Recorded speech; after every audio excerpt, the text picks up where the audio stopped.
Welcome to the Fluffy's exhibition. Welcome to another SCP reading. Yesterday, we had some very good ones. Very good ones. Gotta honestly say. We had some very good ones. Yeah, you can see there's my fucking text that I got to hide and all that good shit. So, there we go.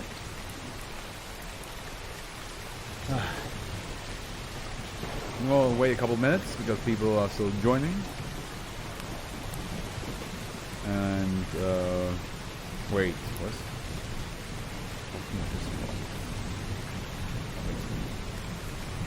I mean, it's 10.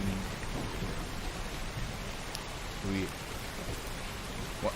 Okay, I'll be right back. That's a weird thing to say at 10 past 10, but I'll be right back.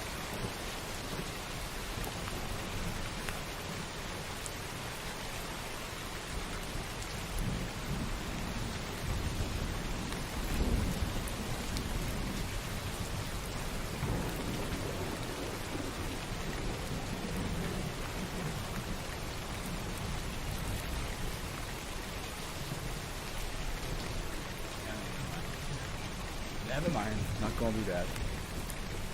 There we go. Alrighty then. At the 5-minute mark, I'm going to start reading. Let's start close some stuff around here. Here we go. Go quickly.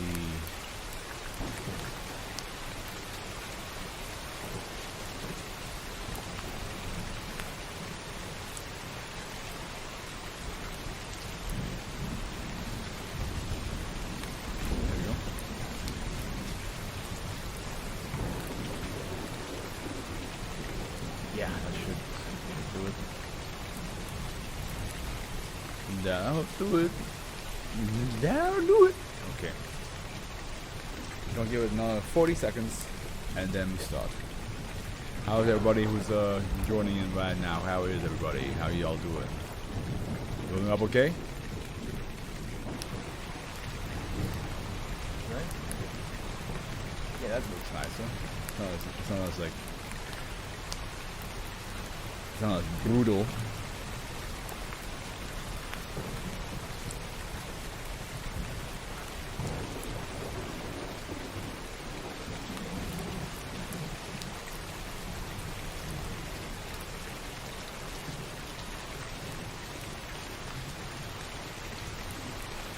All right. Well, I'll start now. Okay, the first one we gonna read is 101010, the Green Man. The Green Man. Okay, we had the Painted Man last night. Also, let me just... Actually, hold on. Let me... Yes, that's what it was. I didn't have to have this on full power. I completely forgot about that. Okay, the Green Man. Okay, as I said, last night we had the Painted Man.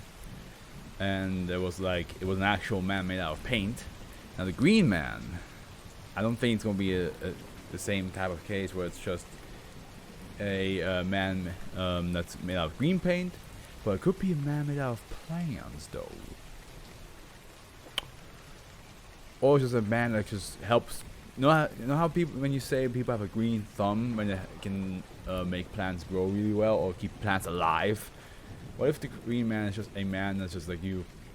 It could be any plant, and he just holds it, and suddenly it just starts growing rapidly, growing and just blossoming, and it's just the plant is healthy and perfect. Well, compared to like last time we had Bigfoot, and that was like the highest rated one in the SCP that we read last night. So it starts off above average, but let's see what it has to say. Safe. SCP-1010 is to be contained on site blank within an ecological containment dome outlined in document -14. The enclosure is to contain Pinus sylvestris and Dryopteris carthusiana as SB1010 is unable to effectively mimic either plant species. Mimic plant species. So I assume this is the pine tree because of Pinus. It's a Scots pine. Well, I'm not wrong then. It is a pine tree. Just not the typical pine tree I'm thinking about. Okay. Yeah. Actually, no, wait. No, it's the same one. Yeah, never mind. But, I mean, of course. Oh. Which one do we have here? We had the Pinus sylvestris, which is none of these. Good to know. Okay. And the oh god damn those names. Dryopteris carthusiana. Which one is this? Oh, is that... Well... Is there a simple name for these things? Spinulose? Wood fern? Well, wood fern. Okay, wood fern. Interesting. Does it all have that? I guess on the other side? Those all like bumps? Huh. Well, we learned a little bit about nature today, so let's go on. The ultraviolet lamps in the ceiling are to be set to mimic the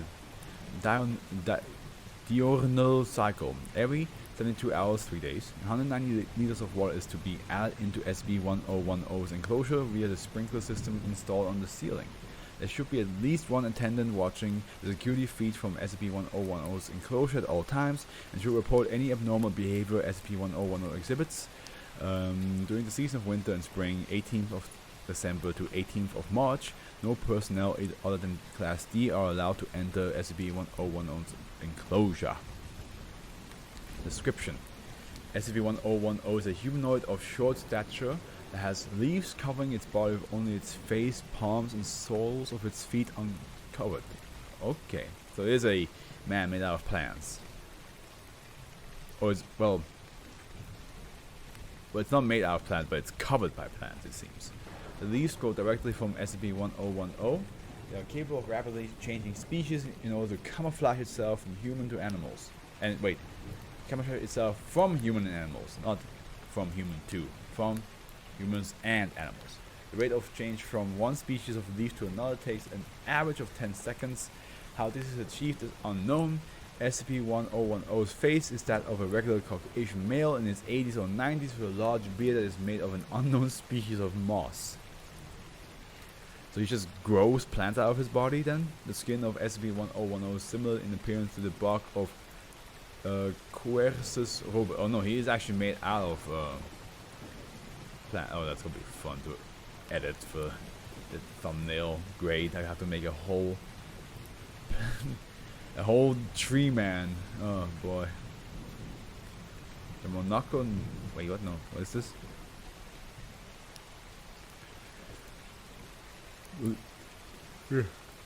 Okay. Sorry. Didn't mean to yawn this early in the stream. Didn't mean to do that. I had a massive discussion with a friend before, and I'm glad that we have discussed this because there was like a lot of unsureties with me, like how she like felt about the situation and stuff like that. So I'm glad we talked it out and that we have learned overall from each other and also from the situation. But it has been shown to be very flexible and extremely durable. SCP-1010 may use its leaves as a defensive mechanism. The species of leaves used range from stinging nettles to Scottish thistles, as well as several unidentified plant species. It is to be noted that the irritant chemicals that are produced from the stinging nettles, is it nettles or nettles? It's nettles, isn't it? On SCP-1010 are much more potent than the natural equivalent. SCP-1010 has shown intelligence equal to that of a common chimpanzee, and so far has not shown any signs of communication other than apparently unintelligible shouting and grunting. You say that. Listen, the first SCP that we got to read yesterday also apparently only had the average intelligence of a common chimpanzee until we found out that was not the case, that they actually were pretty smart. Now, if this is going to be one of those cases where the guy's actually smarter than what they say it is, I'm gonna lose faith. You make me question things, SCP Foundation. SCP-1010 synthesizes glucose through an abnormally fast rate of photosynthesis. The water required is absorbed through the hands and feet of SCP-1010. Yay, welcome to Fluffy's exhibition. Welcome to today's SCP stream. I'm not sure how long you watched, if you watched the entire time or if you just came by, but yeah, the first one. Glucose, it says here. The water required is absorbed through the hands and feet of SCP-1010, which have a psychological structure similar to a root system. SCP-1010 has a weight of approximately 25 kilograms and a height of 153 centimeters. Made it in time, nice. SCP-1010 has displayed strength greater than what would be assumed from its size. Okay, so not only is this human being made out of plants, which now that I think about it,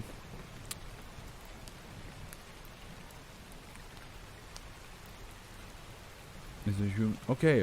I don't know why. No wait, here it is.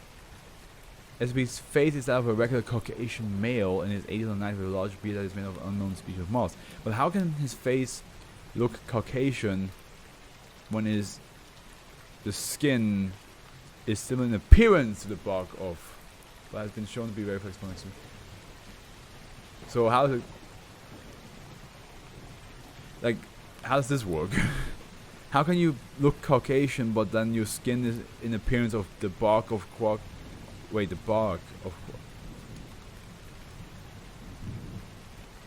Yeah, how does that work?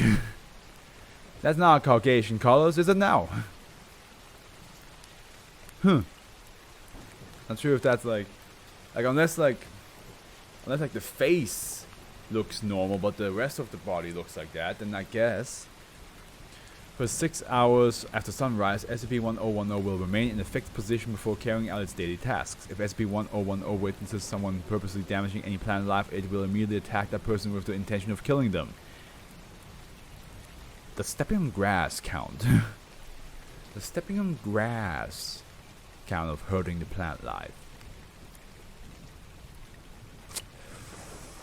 Cause if that's the case, I'm just asking. I just want to be sure I make no mistakes, sir.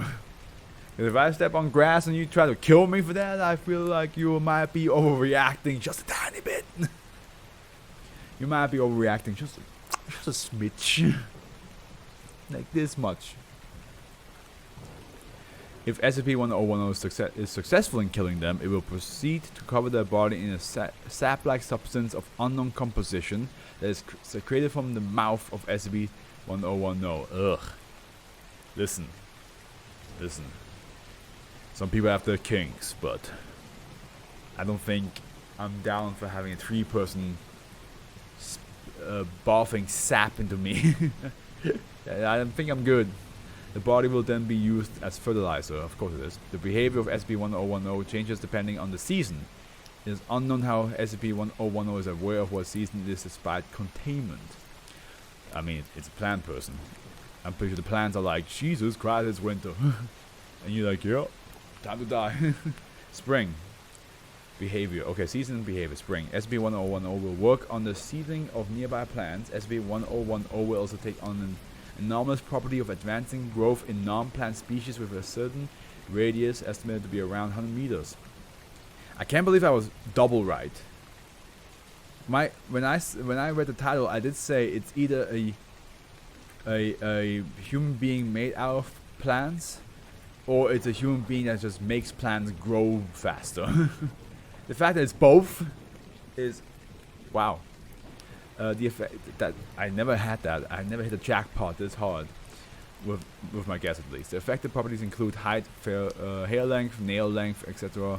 Another effect caused by SCP-1010 becomes during spring is that any human who comes within approximately 100 meters of SCP-1010 becomes impregnated with a fertilized ovum after a short period of time. The exact amount of time is not known, but is believed to be less than 3 minutes. Great. You want to give birth to a tree? SB1010 got you back. This effect is not limited to only females. Oh, great. Hey ladies, if you ever want us to feel your pain during giving birth, let us be in a room with SCP-1010 at springtime. We'll do it for you. We'll do it so we understand, so we can empathize what you go through. The rate of impregnation in males is recorded as being 5%. In the case of females, the length of pregnancy is roughly 9 months, and the child will be genetically identical to the mother. The child will display no anomalous properties despite its conception. Interesting. There's no. Who's the one who made you pregnant? Who's the guy's name? It's a tree. Pardon? Yeah, I got pregnant by a tree. Okay, listen, I understand you don't want to tell me who it is, but that's a crazy ass lie. You tell me, no, I'll tell you the truth. Honey, please. I got pregnant by a tree. We didn't even have sex, we just stood there. He just then walked away. Zeus. Just kidding. One of my favorite TikToks. Of a guy coming home and the wife is crying. He's like, what's wrong, my love? He's like, you won't believe me. Just tell me what's wrong. Well, I was here just doing the garden, and next thing you know, a swan flew by, transformed into a man, and now I'm with child. Zeus. Just like, God damn it, Zeus. It's of course it is. It's we know that females that have had the had a hysterectomy are still subject to becoming pregnant, as a complete uterus is grown as well as the fertilized ovum. In that case of a male becoming pregnant, a complete womb and fertilized ovum will instantly appear next to the bladder. The foetus. Is that how you spell? No, that's not how you spell fetus.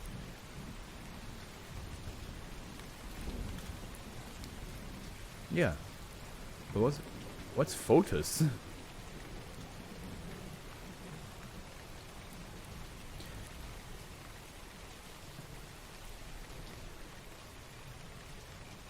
Indeed, the spelling. Yeah, okay. The foetus usage derived from the Uranus belief that the spelling fetus was an Americanism for which initial O had been dropped. Ah, so people are like, no, there was definitely an O in there somewhere. That's weird. Produced from males will always be stillborn. After genetic testing, it is shown that they are the same species as SCP-1010. 1010, excuse me. That's kind of messed up. The guys give birth to a child, but it's always stillborn. Like, come on. We want our child. We want to give birth to a baby. Some in autumn, SCP-1010 will concentrate on tending to and encouraging the growth of plants. No anomalous properties have been noted during this time. And winter, SCP-1010 will go into a hibernation and will spend all of its time staying in one location. SCP-1010 will only move to stay hidden from animals and humans. During winter, any human that has come within roughly 100 meters of SCP-1010 has reported a general weakness, citing a lack of energy. Subject that eventually expire within 20 minutes of exposure. The effect is directly correlated to the distance from SCP-1010. You know, again, yesterday we had Bigfoot, which were like this. Yeah, it's Bigfoot, ape-like creatures, and the whole thing was like, oh yeah, you can't look at them because if you do, because if you do, there's some sort of disease that will instantly kill you. And then later on, we found out that that was fake. That was not the case. Now we have a tree person that if you are in a certain distance away from it, looking at it, it will kill you.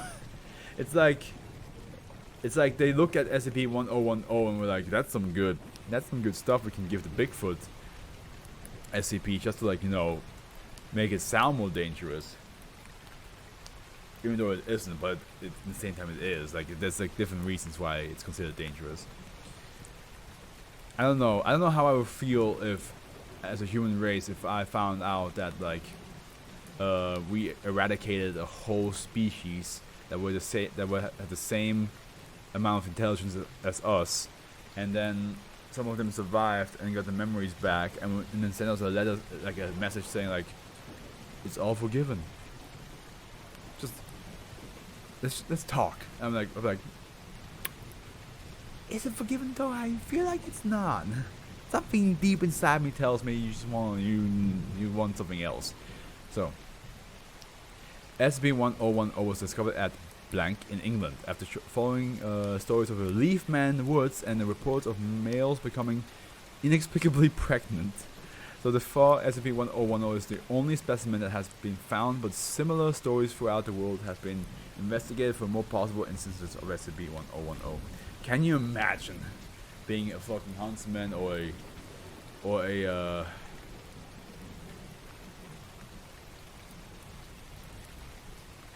what's the word? What is it called when you like when your profession is to like cut down trees to make firewood out of it? I forgot what the profession is called. It's been so long since I fucking Wolverine was that in the Wolverine Origins X-Men Origins movie. He was that. He was a what's the word?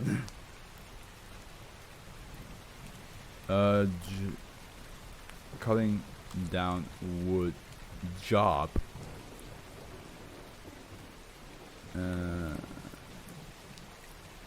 No, not a woodcutter. There's something. Lumberjack. There we go. That's the word. Lumberjack.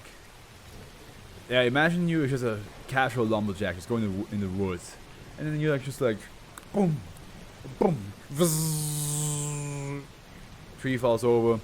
You're like, okay, that's job well done. And then you look over and you just see this humanoid creature that looks like, but it's a tree, but it's human shaped, and it's just in the distance, just like walking away from you, and you just go like, what the hell? What is that? That can't be it.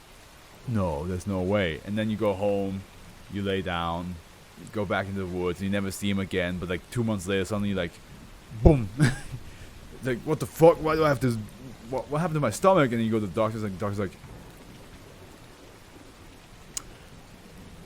sir, I don't know how to tell you this, but it appears to be that you are pregnant. Somehow. and as a guy, you should stay like, what? What? There's just no fucking way. There's no way. Addendum 1. Junior researcher assistant Shepleha suggests that one of the stillborn fetuses produced by a male was to be given to SCP-101 in order to see what effect it would have on its behavior. After a fetus was grown and removed from a male D class, it was presented to SCP-101, at which point it picked up the fetus and proceeded to carefully bury it within its enclosure along with an amount of the sap-like substance produced from SCP-101's mouth. After 4 weeks, sprout was seen to be growing from the spot that the fetus was buried in. SCP-1010 has paid a large amount of attention to the sprout and will start aggressively shouting at anyone who gets too close to it. The sprout itself is to be monitored in case it develops any anomalous properties, and we don't get to know what the hell it does because that's the end of that one. Okay, Green Man. Okay, Green Man. Going around and taking care of plants and making people pregnant. Okay, I see you. You're an odd one. You're an odd one, Mr. Green Man, Mr. Grinch. Just weird.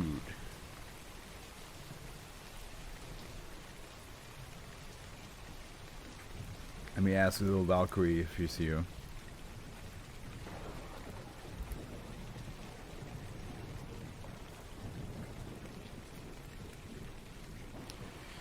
Hello Valkyrie, where are ya? Humanization process. I mean, do we need an SCP for that? I guess it's an SCP that transforms human beings into a different thing, and that's how like they view how humans should be. Something like that. That's my assumptions. Okay. Higher rated than the last one, at least by 200. Another safe one though. So SCP-1011 is to be kept in a Hull 07 at Site 35. 2 guards are to be present at all times at the entrance to Hull 7 to prevent the removal of SCP-1011. The D-Class population working on Site-35 as a part of currently running experiments is suspended from monthly examinations scheduled due to the extended length of time needed to study the effects of SCP-1011, as material produced during the experiment appears to lack anomalous properties. Its use is approved for non-trivial application as defined in document CCG 0371N. Description: SCP-1011 is a statue approximately 2 meters tall, weighing approximately 4,200 kilograms. That shit is a heavy statue. That's 4 tons. That's 4 tons. For 2 meter statue, that shit is heavy. Depicting a worker whose head has been replaced by an assortment of tools. I'm so sorry. I apologize. The pedestal bears an inscription stating man is the most important means of production. The year of casting is stated to be 1927. Material analysis has revealed the composition to be ordinary cast iron with 2.3 WT% carbon content. I'm not sure what WT means. SCP-1011's anomalous properties manifest when it's seen by human subjects who will engage in productive labor no later than 3 hours after the sighting and escape slowly with additional exposure. Denial of exposure to SCP-1011 has been shown sufficient to halt the progress of the condition. Here we go. We have stages now. During stage 1, subjects designated -1 will begin to demonstrate a heightened sense of morale and satisfaction, voluntarily working longer hours and paying increased attention to their task. As the phase progresses, -1 sees activities other than work, sleep, and satisfying basic bodily needs. Okay, so it becomes like the best person when it comes to work only. Well, a workaholic, but of course, like still like, you know, basic bodily needs, so like food, drinks, sleep. After approximately blank months, stage 2 is marked by -1 initially and beginning to show reluctance to use means of personal safety, such as helmets, gloves, or safety glasses. When questioned, -1 respond finding them unnecessary and binding. As the phase progresses, -1 also slowly ceases to utilize tools, favoring the use of their own body even at risk of minor damage. This phase lasts for approximately blank further months. The onset of stage 3 is marked by insomnia. Oh, yeah, here it comes. You start off all healthy, but then, nope, not anymore. Marked by insomnia in stage in -1. Ow. What was that? Something. Ow, ow, ow, ow. Ugh. Okay. Instead, they congregate. That's the word. Within eyesight of SCP-1011 and cease movement, staring at it for 3 hours a day average. The effect of stage 2 progress with an almost complete abandonment of tool and machine used by -1, with them often acting in groups to replace lost functionality. Bodily deformation appear on -1 at this stage, which tend to facilitate their tasks. -1 at this stage have marked resistance to pain. This stage lasts indefinitely. On at least one known occasion, the condition caused by SCP-1011 progresses into stage 4, terminal stage. During this stage, -1 use one another as construction material, depleting the population of an inflicted factory in a matter of days. Despite extensive experimentation with possible triggers, attempt to initiate terminal stage among the D-class population of Site-35 have been unsuccessful. Oh boy. So yeah, you start off as like a really well like model worker to the stage of like just being a workaholic, and then you don't get any sleep, and then you decide to like be like, you know, I could take my friend Dave and just use him to finish this project. Like, oh yeah, you go like work together. No, I mean like use him, like his body shall finish the project. Dave, yeah, Bob, come over here. pretty messed up, but it's gotta be done. This house ain't gonna complete itself, you know. Now with some Dave bones. Recovery log SCP-1011 came into the attention of the Foundation at blank steel works of 28th October, Bashkir ASSR RSFSR Soviet Union, currently Site 35 on blank 1947. After an inspection was mandated as a part of prize awarding procedure due to the consistent exceeding of production targets, the addendum 1, and we have a footnote here saying, source indicates SCP-1011 has been installed in blank steelworks of 28th October during the late 1944, being found with the inventory of redacted. During its bombing by the Wehrmacht on blank 1944, no previous records seem to exist of its inventarization, delivery, or ordering.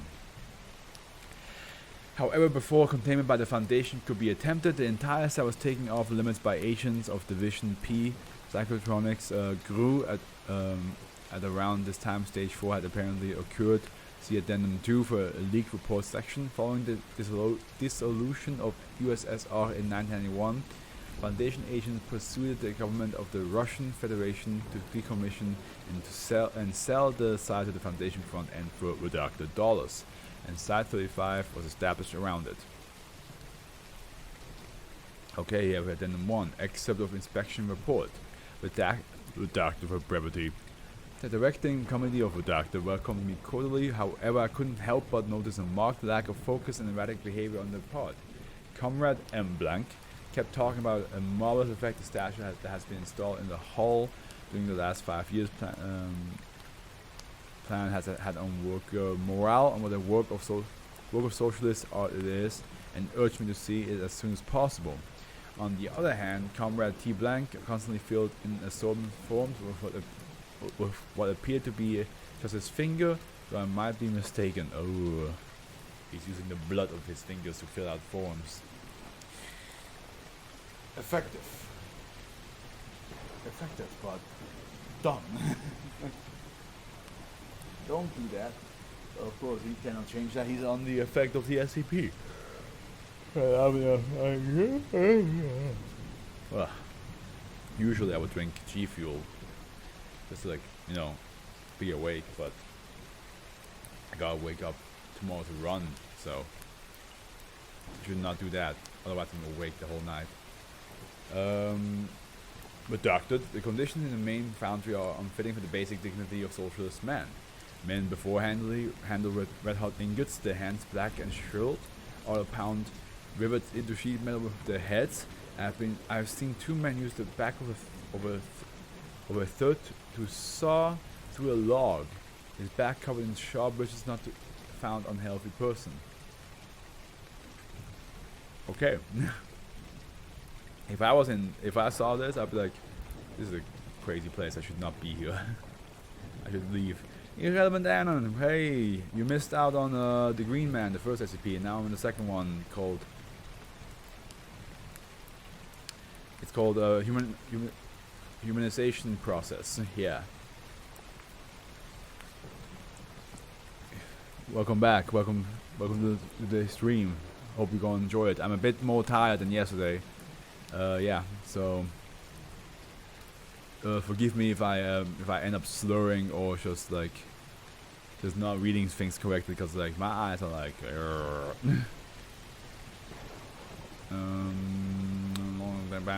They seem to feel no discomfort and smile eagerly at every visitor. About a data expunged wire acted as a human lifting mechanism of sorts.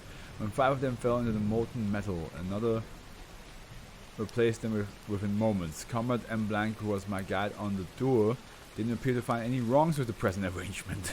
Answering a few of my questions reluctantly, then continuing to extol the virtues of the statue. Imagine being in this guy's situation. You're just seeing all this craziness, and you're asking the director like, "Hey, is this safe? Is this okay?" And he's just like, "Yeah, this is no problem." Like, why is something wrong with it? So, yeah, Yeah, there's a lot of things wrong with it. Why are they bashing their heads in to form metal? Why is this guy using the blood on his seventh finger to write forms? How come people just got just threw themselves into the molten metal just for another 5 other people to just show up and replace them so easily? It was like, oh, that's how it works around here. Oh, fair enough. But doctor, I request immediate shutdown of operation at blank Steelworks of 28th October. It's quarantining and further investigation. Despite the exceptional effort, I'm so sorry. Despite the exceptional effort needed toward the rebuilding of our motherland, this is decidedly not the path we are to take. Yeah, I feel like anything that causes people to bash their heads in and people to jump into molten metal might, as you said, might not be the path you want to take. Furthermore, they observed could be signs of sabotage as per the recent circulatories detail and min data expunged. Mikhail Vizovolovic S. Blank. And addendum 2, excerpt from League Division P. GRU Action Report. Upon arrival, the site appeared to be deserted. The offices were empty. No sign of either the directors or the party committee. The hall containing the object contained several pairs of clothing and some data expunged, but otherwise nothing notable. Lieutenant N. Blank appeared overly disturbed and obsessed by it, but I managed to force him to follow and on redacted. Least exploited Amazon worker be like, yeah. May I just go to the bathroom? No, you can't. No. What do you think this is? Disneyland? What do you think this is? A regular job where you can go to the bathroom? No, this is Amazon, baby. You do what we say. In the main foundry, we found 94 produced ingots, the last 15 of which having a distinct texture. Scraping on one with my knife revealed considerable softness of the material, and I was able to dislodge bone-like segments. The furnace was cooled. Inspection revealed it containing remains of blood and scraps of tissue. However, data expunged. Large segments of the rolling and extrusion assembly were replaced by severely data expunged. Apparently expired. Redacted. Encountered one of the former workers. He lacked clothing and data expunged. Ignored questioning and kept repeating jobs done. He was detained for further questioning. Redacted. End of accept. Okay. Humanization process. Making a whole bunch of people go cuckoo for crazy puffs about work, especially labor, like physical labor. None of them are allowed to just use tools no more. No, you gotta use your body. All I got is my body.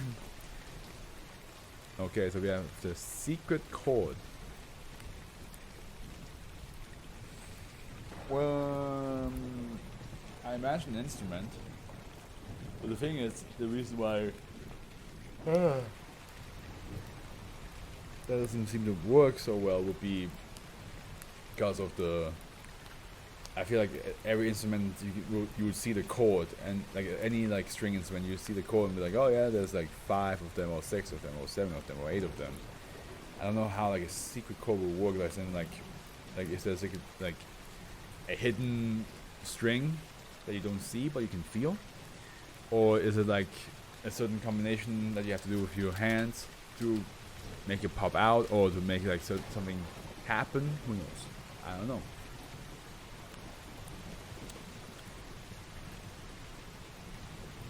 That's not what I expected.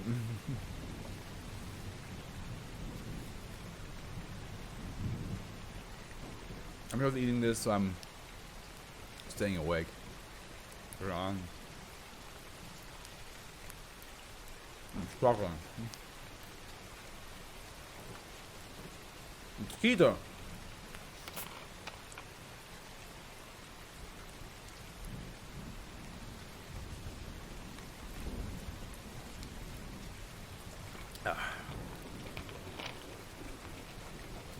Man, the containment procedures is pretty long.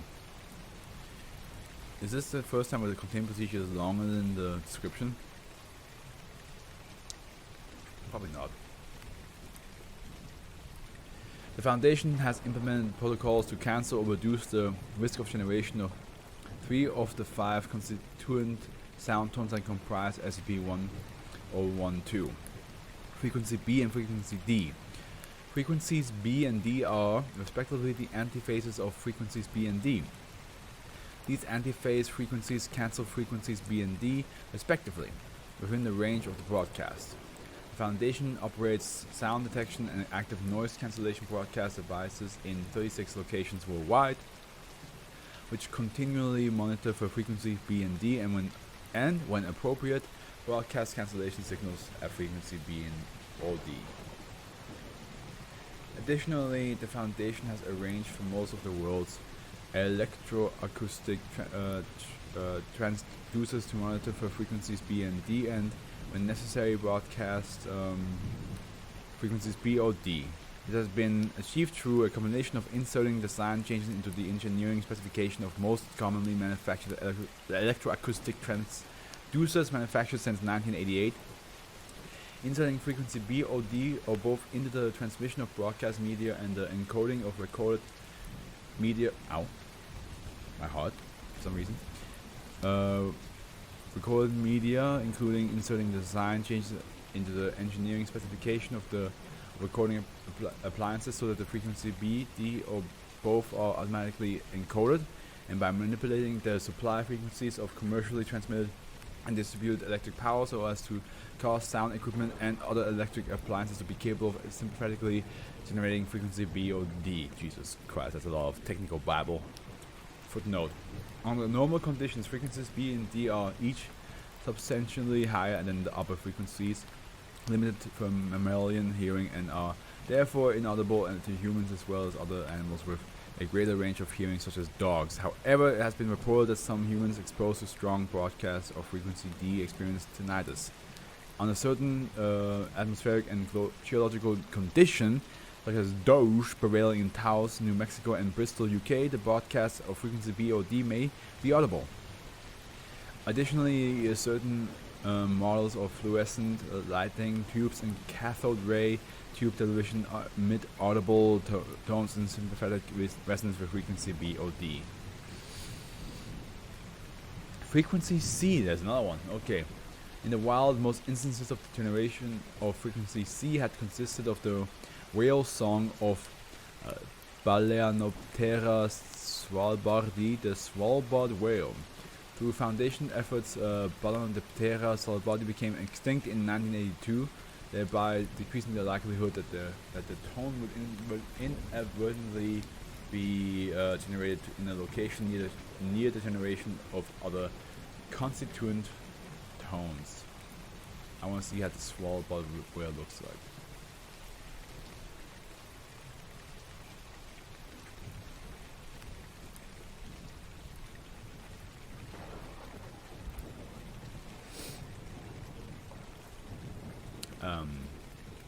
These are all different whales.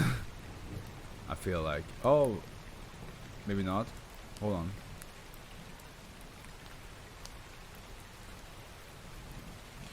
Imagine, dude.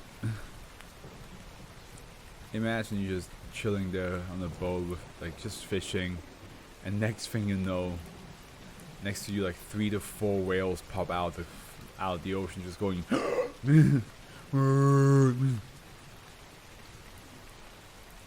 Look how big those, like, you could fall in that mouth. You just, like, this whole guy right here, just pick him up and just let him drop and just like, oh, gone. Crazy. It's crazy that whales are a thing.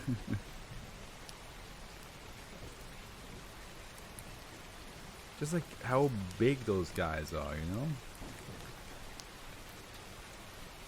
Okay, back to this. All documentation that specifies the constituents sound tone of SCP-1012 is to be kept strictly confidential. Description: SCP-1012 012 is a chord consisting of 5 sound tones designated frequencies A, B, C, D, and E. The tones of SCP-1012 are frequency A, 415.305 blank hertz, within a range of human hearing, slightly higher than G. B, blank kilohertz, ultrasonic. C, hertz, blank hertz, infrasonic, lower than the range of human hearing but observable at higher intensities in the form of vibration. Frequency D, blank kilohertz, ultrasonic. I see, that's okay. And frequency E, blank hertz, within the range of human hearing but rarely used in the chromatic musical scale. The generation of one or more but less than all of the constituent tones of SCP-1012 does not result in anomalous effects. The simultaneous generation of all 5 tones of SCP-1012 for a duration exceeding a few seconds effect the resonance of certain subatomic particles with range, causing them to disintegrate into the constituent elementary particles. And we have a footnote here saying the described result is predicted according to the cosmological model set forth in Foundation document 8001 2552 KT 1012. Laboratory testing of the model is prohibited. Okay. Computer modeling predicts that a generation of SCP-1012 within close proximity of a mass, such as an astronomical body, is likely to result in an uncontrollable chain reaction resulting in the disintegration of virtually all matter comprising the mass. According to the model, once such a chain reaction is initiated, it will continue to progress, whether or not the tones of SCP-1012 are continuing to be generated, until all available mass is affected. An example, a CK class scenario. Proposal to use SCP-1012 or modified versions of the defense mechanism against hostile extraterrestrial threats, including SCP-1548 and SCP-2838, have been rejected due to the potentially disastrous side effect of SCP-1012 testing.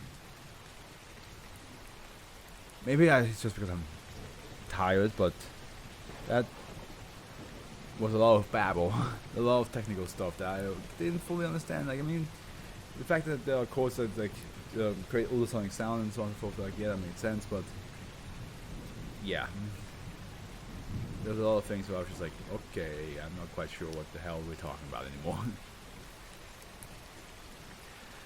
Cockatrice. I highly doubt it has to do something with penis. It might have to do something with like a cockroach, maybe. I don't know. Nothing comes to my mind what this could be. Where is the little Valkyrie?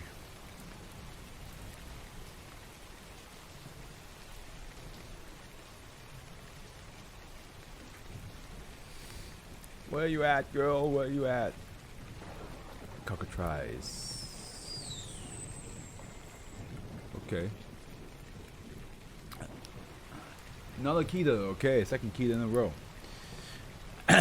Standard safety procedures for visually reactive items, ED8, are to be posted at all times. Any staff entering the containment area are to review this document before entering. Any staff entering the containment area are to wear the AR-68 armored variant hazmat suit.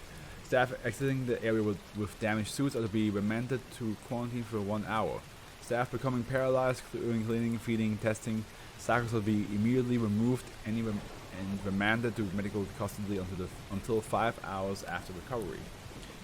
SCP-1013 is to be fed once daily, consisting of one of the small mammal, rabbit, large rat, cat, or dog. This feeding is only to take place if there are no calcified remains still within the containment area. Calcified remains that are no longer actively being fed upon are to be removed and disposed of via incineration. Hazmat protocols are to be observed during the disposal process. Test subject remain may be taken into the containment area for feeding purposes only when standard feeding practice cannot be observed. Staff succumbing to SCP-1013 pre-feeding effects are to be removed and disposed of. All remains must be disposed of within 1 hour of final final calculations. Okay. Got an hour, I see. Here we go. SCP-1013 appears to be a small reptile with a distinctly alien head.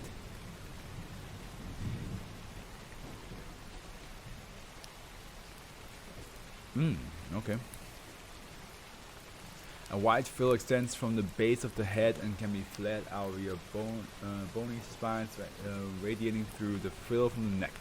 The whole body appears similar to the most common reptiles, with the exception of the head and abnormal long tail.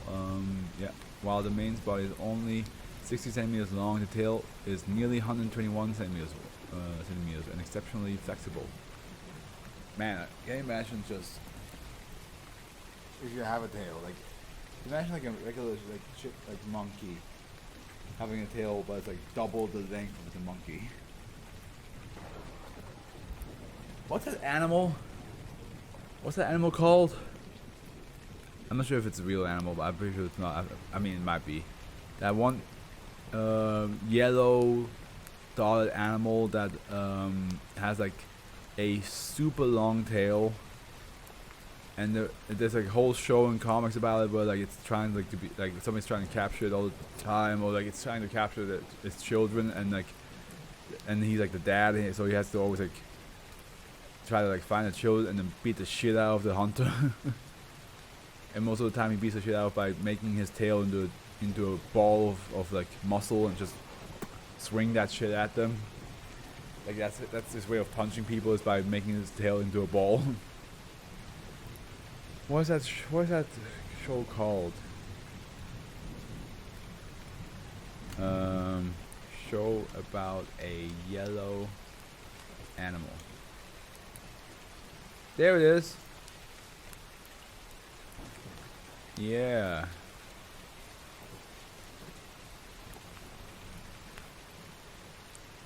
Where did he go? I guess that just was Marsupilami. What's that? What the name is? Marsupilami. Yeah, look at him.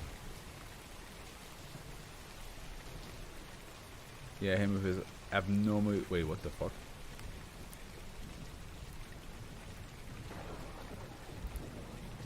Is that a game? Or is that a... Oh, it's a game. Damn. Okay, didn't know there was a game about it. But yeah. Yeah, look at this, like with little babies. And that's that's how like they always made like the little ball with the tail and beat the shit out of people with it. And he always was like this thing's like a monkey, but like you literally just unlocked a memory in my head. I know, right? The moment I read that SCP, I had to like think about this guy, and I was like, oh yeah, that's a thing that existed.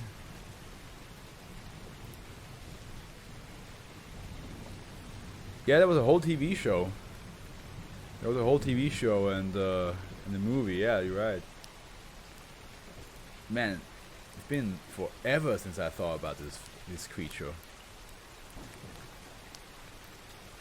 What if I happens to like even angry? Yeah, I remember.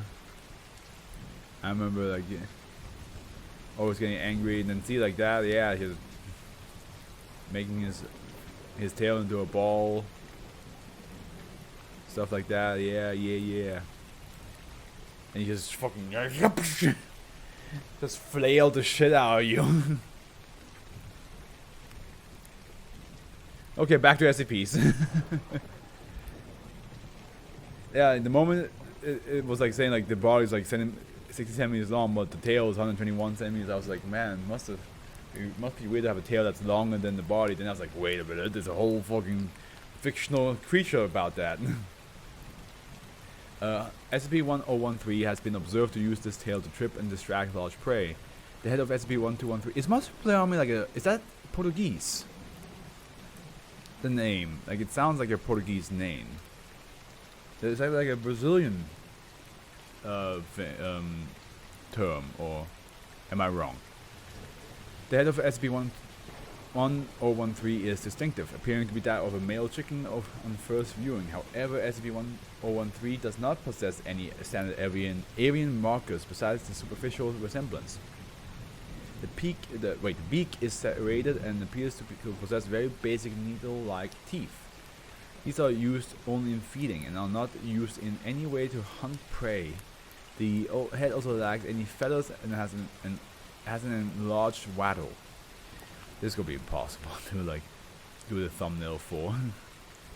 Two things already are like that I have to do a thumbnail for. That I definitely have to like Photoshop that stuff together.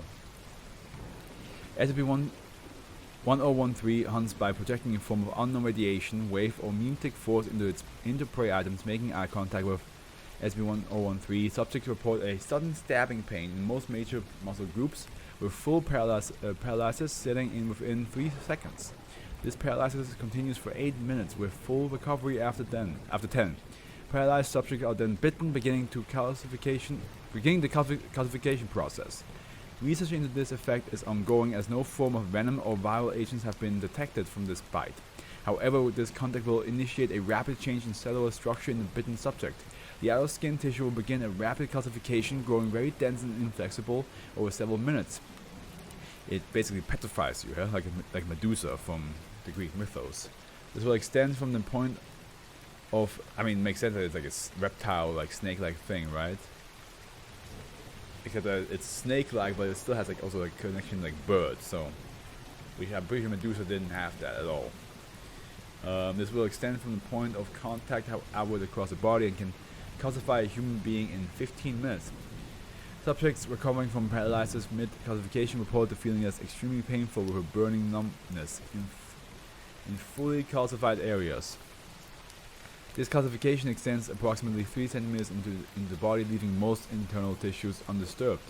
Calcification does not appear to affect the eyes, mouth, nose, or other major mucous membranes. There is no currently known way to reverse this process.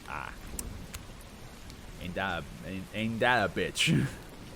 SCP-1013 will peck through the outer layer of hardened flesh and begin to consume tissues from the inside, burrowing deep into the bone as flesh is consumed.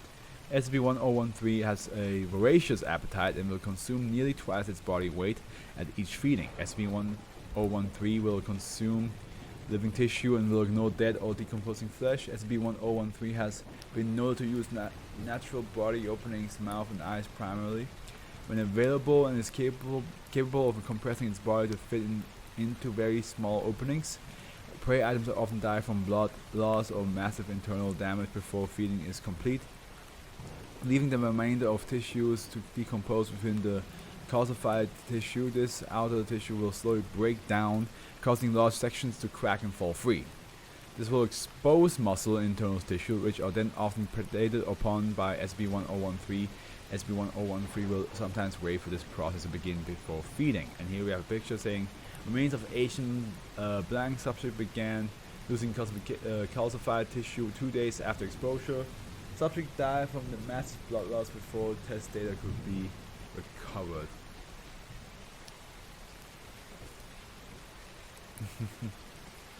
Okay.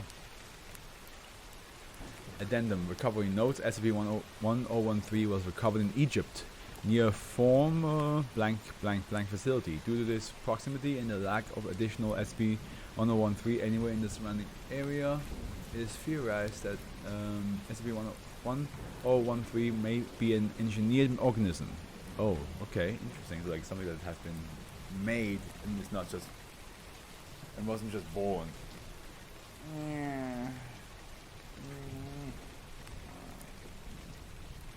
Maybe I need another Magenbrot.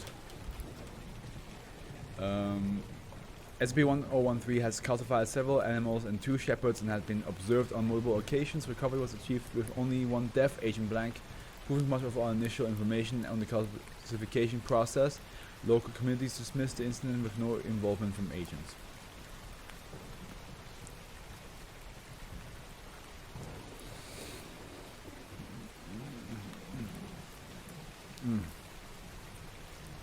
Notes on behavior. SCP-1013 is somewhat similar to a spider and will paralyze and classify subjects even when not hungry, presumably to keep them for later.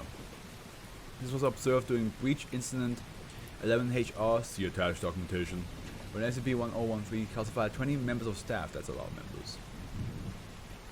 SCP-1013 is also very aggressive and will attempt to stare down and bite any subject that enters the containment area. The neck frill is an amazing adaptation.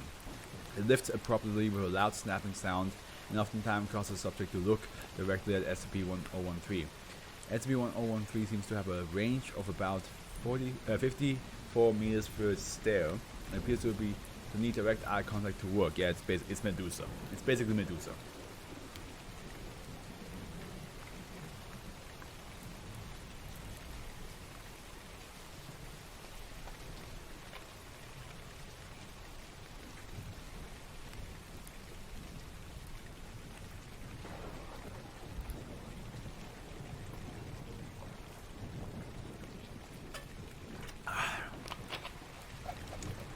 SCP-1013 appears to only paralyze one subject at a time, or can attack multiple subjects in rapid succession.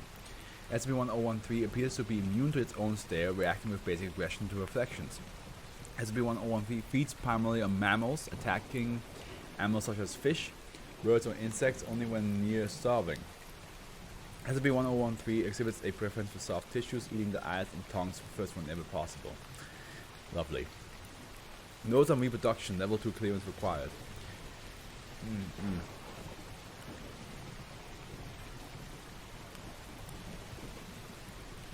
Ongoing testing into the feeding habits of SCP-1013 has been partially successful. Questions were raised regarding the near constant feeding exhibited by SCP-1013, which is highly irregular for a reptile.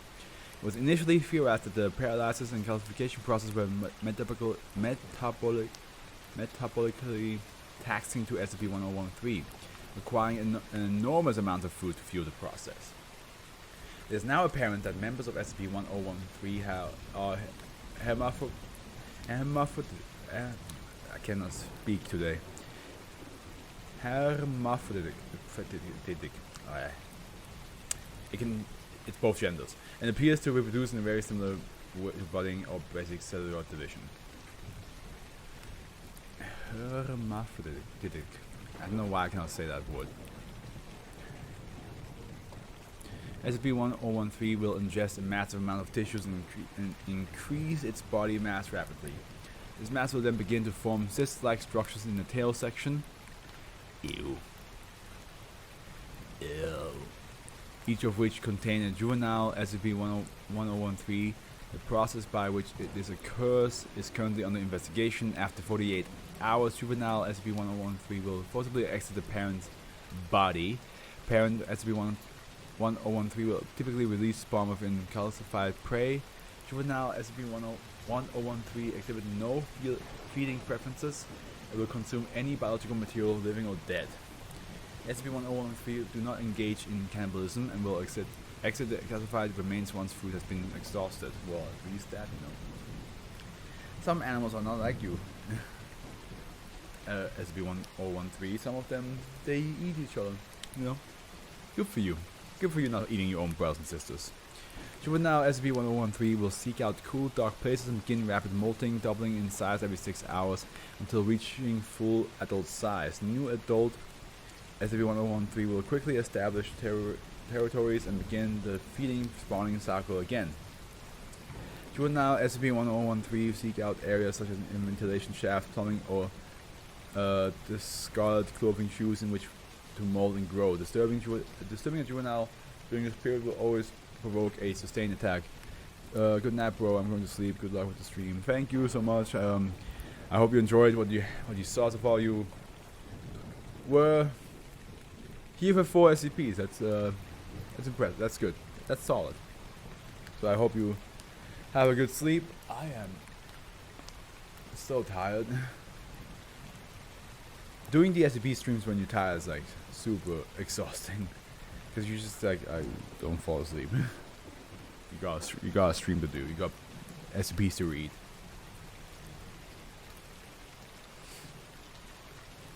And I still don't know what Valkyrie is.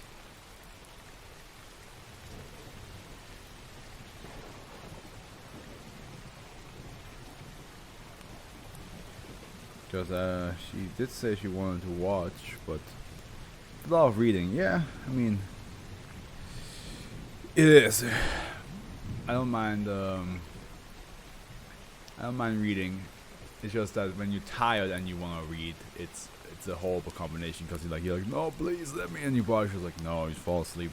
I hope she's okay. I'm pretty sure she's fine. It's probably just something must have happened on her side that stops her from watching, and it's causing her probably a lot of stress. I'll ask what happened. Oh, so wait, hold on. Cold Dark Places is SCP-238, which is okay. Good night. Good night. Good night. Sleep well. 238 is building complex. As with the network of tunnels and beneath Schmidtmann Island, Russian parts also got composed of organic materials. I don't remember this one so well, but I don't remember majority of the 200s because those were the ones where I tried to read while in bed and then I was just fall asleep. So I would say like beyond the 200s, like by the 400s, I'll be better at that. The first 100 is fine, but then like the 200 and 300 ones, I'm just like, I don't remember most of these. The sequence of behavior was discovered after a lockdown event in Blank, resulting from data expunged failure. Recovery teams found the site to be infested with SCP-1013, with over 1,000 individuals being reported and destroyed. Final sterilization took 8 weeks and resulted in multiple staff deaths. Research into the control of the rampant reproductive cycle with the goal of the eventual bioweapon designation is ongoing.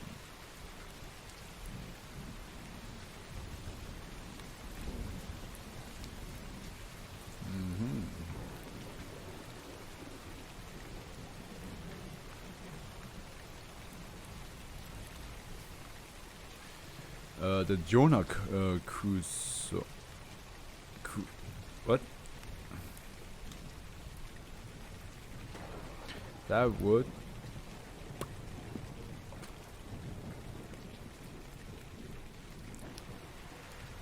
The Castaway. Okay. Bye. That also might just be the last name here.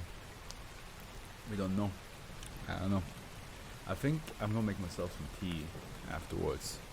Because, like, get something warm flowing through my body. Euclid. Specimens of SCP-1014 had to be contained in a 12 meter by 12 meter room not constructed of wood. A beach environment is being maintained in the chamber at all times, and seawater pumped through the chamber to stimulate the effects of tides. Members of SCP-1014 are to be placed so that only their heads remain above water when the water is at its highest. Any salt water with sufficiently high plankton content may be substituted if necessary. Should the water level drop to the point where a specimen is entirely exposed for more than 6 hours, Class 2 hazardous materials protocols are to be in effect until the water level is restored.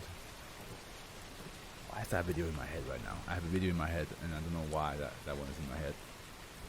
It's a video of like the scout telling Harry to eat a salad, and he gets tapped on the shoulder and suddenly he starts like speaking about like politics. And Harry's just like terrified of him.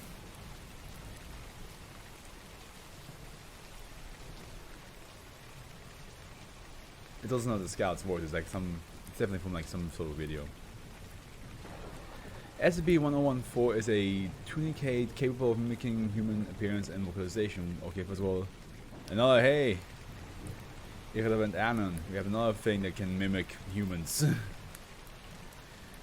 More dollars. More cents for you, brother. That is a weird thing to look at.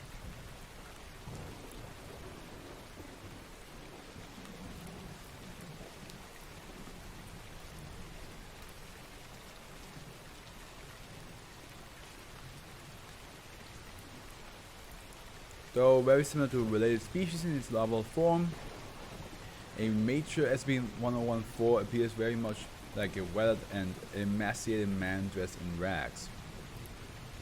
It is believed to be heavily adapted tunic, protective covering common among tunicates. This covering constantly emits a foul-smelling mucus, likely to discourage closer inspection. Like all tunicates, the adult form is a sessile feeder and spends its life anchored to a rock near the high tide line on the beach. The larval forms are predatory and avoid anchoring in areas populated by humans or adult SB-1014.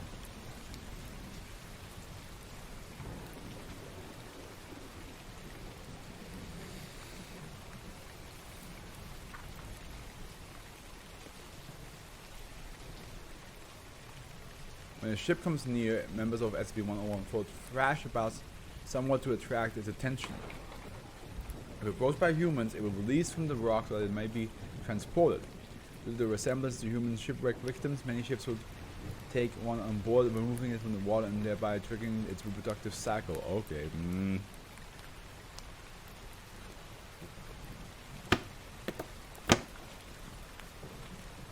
Here it goes. The mucus the SCP-1014 secretes then changes to include symbiotic bacteria capable of rapidly rotting wood. It also self-fertilizes and begins gestating eggs. When the boat sinks, SCP-1014's eggs hatch into larvae, which consume what remains of the ship's content. If the boat did not sink, the specimen dies within no more than a month. SCP-1014 population are known to exist in the wild, though their numbers have been rapidly declining due to pollution and the severe decline of wooden ships. Research suggests population was at its peak in the 17th through 19th centuries. Notably, SCP-1014 is capable of mimicking human words and phrases, which continually repeats seemingly at random when removed from water. Memory for these appears to be transmitted through unknown means from generation to generation. Communications has proven impossible, and there are no indication that SCP-1014 is sentient. It may not be sentient, but it's causing some bullshit. That's it's causing some massive damage. Excerpt from an audio log of SCP-1014 in a drained testing chamber. Portions in brackets are translated to English.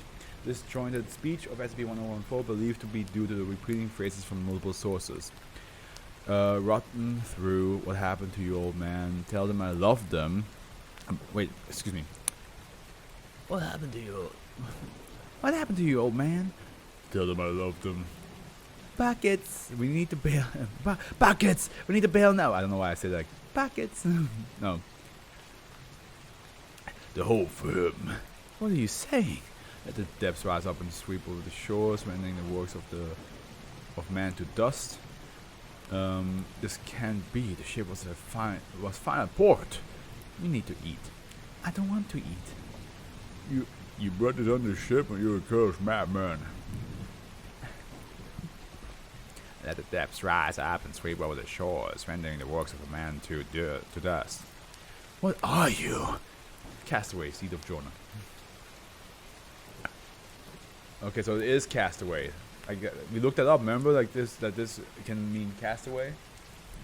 So it is. Jonah is a castaway in this case. Poor man's Midas. So, if I recall my mythology correctly, Midas is the one that has the golden touch, right?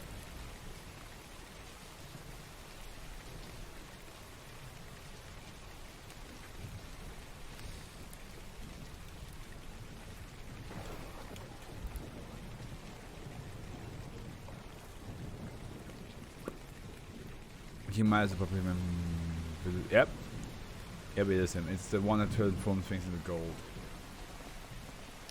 Yep, yep, yep, yep, yep, yep, yep, yep, yep, yep, yep, yep, yep. Yep, yep, yep, yep. Oh boy, this is gonna be a longer read. Okay, I'll be right back. I'm gonna make myself some tea. So, just so I have something like warm to drink and maybe that keeps me awake. Be right back.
Got myself my tea. There we go. Where were we? Poor man's Midas. So yeah, I mean Midas is the guy who has a golden touch. He touches things and things turn into gold. So usually when you say the poor man's something, it's just like the less impressive version of something. So I assume that's what it is. Safe. Dash 1 is to be contained in a passcode locked safe in a 2 meter squared room to be supervised by one guard at all times. All testing is to take place in a room lined with several layers of thin rubber, latex, paper, or other material on the floor, walls and ceiling. Each layer of material must be no thicker than 0.5 millimeter. Dash 1 is an American penny marked with the year 1974. All markings present on the coin match pennies minted in this year. Metallurgical analysis has thus far been impossible, as the penny has resisted all attempts to cut or scratch it, and is unaffected by temperature changes, always cool to the touch. A person possessing the penny is known as Dash 2. Let me read that first thing again. There's an American penny marked with the year, or marked with the coin match pennies in the year. Metallurgical analysis has thus far been impossible. The penny has okay, so a penny that's indestructible, and now we have a person saying the penny is known as Dash 2. No willful action by Dash 2 will permanently rid them of the penny. Dropping, throwing, or giving away the penny will result in the penny reappearing somewhere on Dash 2's person within 4 seconds. Ownership transfer requires the death of Dash 2 is followed by another person picking the penny up. or the theft, non-consensual taking of the penny from its current owner. That's hard to do. It's hard to do if you want to get rid of it, but so you can't like just be like, oh no, it's stolen. Oh, dearest me. Nah, that shit's stuck with you even if you don't want it. Within 2 hours of the penny acquisition, object touched by most exposed body parts, see test log, of -2 are instantly transmuted into one or more 1974 pennies. Oh no, for approximately the first 24 hours the effect will only manifest on small objects, barely larger than a penny. Over the next 2 hours the effect will increase the maximum size of affected objects, probably of transmutation on contact and percentage of matter converted on contact. Eventually, contact with -2 will convert all solids contiguous matter into pennies. Does it transform back or is it just pennies? Just stays like that. Objects that are smaller than a penny in any dimensions are not affected. Transmutation only occurs as long as -2 is alive. This effect conserves volume rather than mass. That is, all space occupied by the converted objects will be replaced as efficiently as possible by pennies, with any remaining non-transmuted volume apparently lost.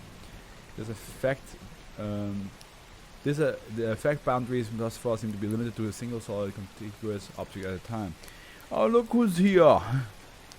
Look who's here! It is my daughter Lexi. Welcome to the Fluff exhibition. Welcome to the stream. How you doing? How you doing? I'm a bit tired. I'm a bit tired. It's not that it's been a busy day or anything. I mean, it's just, I don't know. Just a bit tired right now. But we going through this. We read 5 SCPs already. This is the 6th one. Good, been cooking. Yeah, of course. How did your D&D go? That was yesterday, right? Oh, did it go? Did it happen? The effect was okay. Pennies created by this way have not shown any enormous effect. They are identical at the microscopic level to -1, but unlike the original, can be altered or damaged like any penny. Metallurgical testing has shown pennies created this way are approximately 95% copper, consistent with pennies minted in 1974. See addendum 2. Do good. First time I DM'd. I was worried, but everyone said they had fun. That's great. Tell me, what kind of story did you create? Because I need to like think of a short, one-shot, like one-time story for Shira, because she has created her character, and I need to DM a session with her. Hopefully next week. So if you have any, just tell me how yours went, and maybe I can like get inspired to create something. I'm also thinking of like another story for my cousins to do. So I'm kind of a bit empty right now. And then -1 was originally recovered following an investigation in blank. All the street lamps on the street have been vandalized, leaving the shaft of every lamp missing, while all internal components and the bulbs themselves were found on the ground, along with a substantial number of pennies.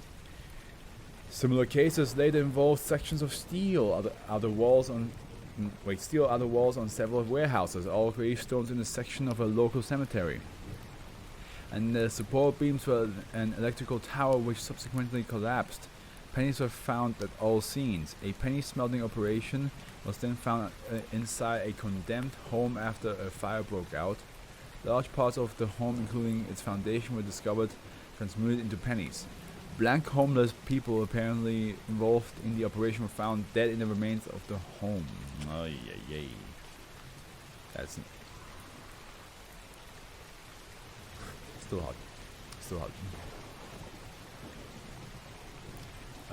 I did a Monster Heart themed campaign, but made some changes to make it more fun. Go with the plot ideas I had, but it's powered by the Apocalypse style. Okay, nice, yes. Isn't Monster High? Is that what I think it is? Wait, hold on.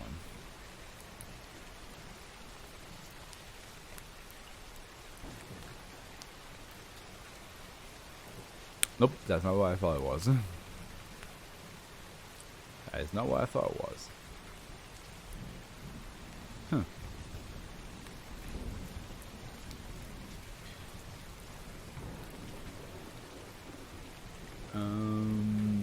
Agents in the area investigating the previous phenomena encountered 2 survivors at the scene, scooping up pennies.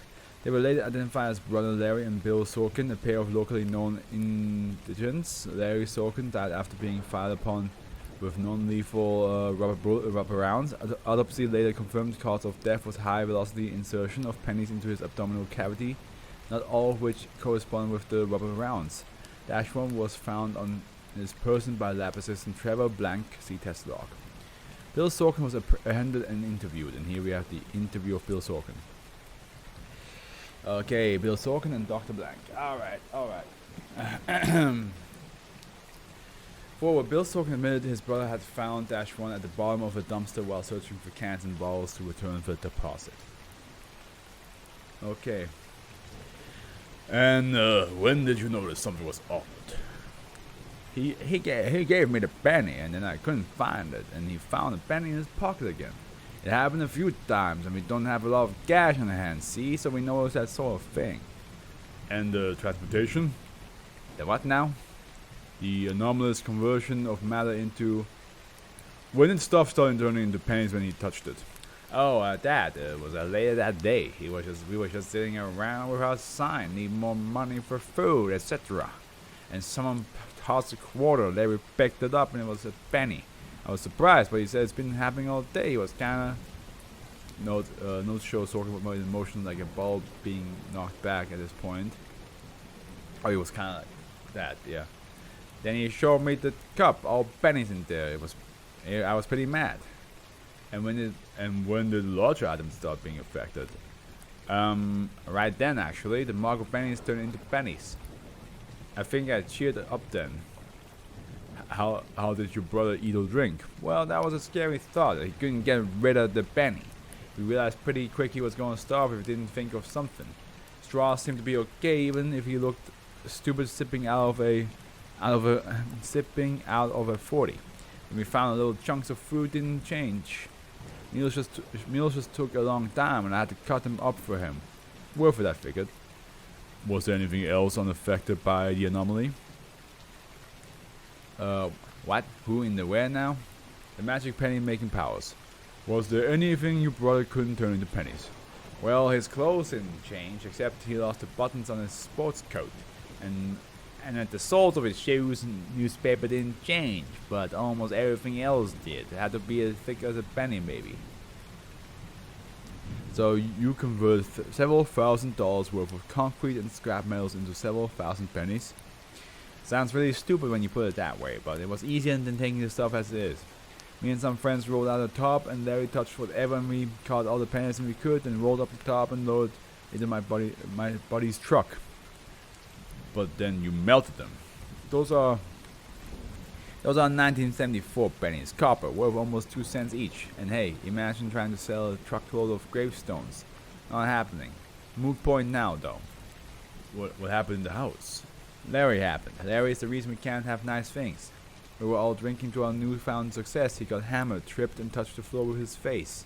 Then he tried to get up, and I don't think he saw one of the propane torch tanks rolling toward him, and it was almost empty. But pennies went flying everywhere. One caught my face. How is he, by the way? He's fine, but did that start the fire then? The other guys were passed out around the space heater. The gas got the heat right away, and that's when it went up. They didn't stand a chance with the fire. Except one guy, Ken. He got up. He ran for the door same time as us, and Larry was stumbling around and transmutating everything. Larry reached to push Kenny out of the way. Was Ken turned into pennies? It's God. It's so much worse than you think, because your body is not all one piece. There are a lot of parts, so many little pieces. So I'm not talking anymore about this. God, if I never seen another penny again, it will be too soon. Any change in my my brother go now? Soon. Closing statement. Bill's stock was named D. Oh no. Jesus. Toe stopper. Woke me up with that one. And welcome to Fluffy's exhibition. Welcome to today's stream. I hope you enjoy me super tiredly reading SCP stuff. Also, hold on now a minute. Somebody joined the Pro-Fro. Somebody became a Pro-Fro and it doesn't even show that. What? How's that possible? How did that happen?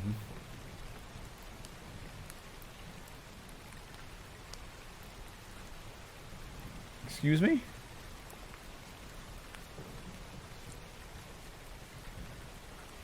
Wait, Lexi, did you gift somebody a sub and it didn't show me? Is that what happened? Hold on now. Now hold on. If that's the case, I'm so sorry that I didn't react to that. I must have. I resubbed 5 months. Oh, it didn't show that.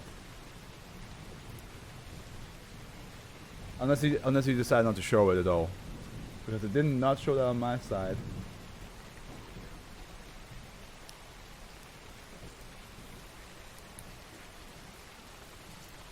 But thank you so much for resubbing. I really appreciate it. Now I got all of the emotes. You got the followers and the subscriber emotes. Have fun with that. Don't go too ham now, because right now this is how I feel. But I'll power through it. I'll power through it. I got tea now.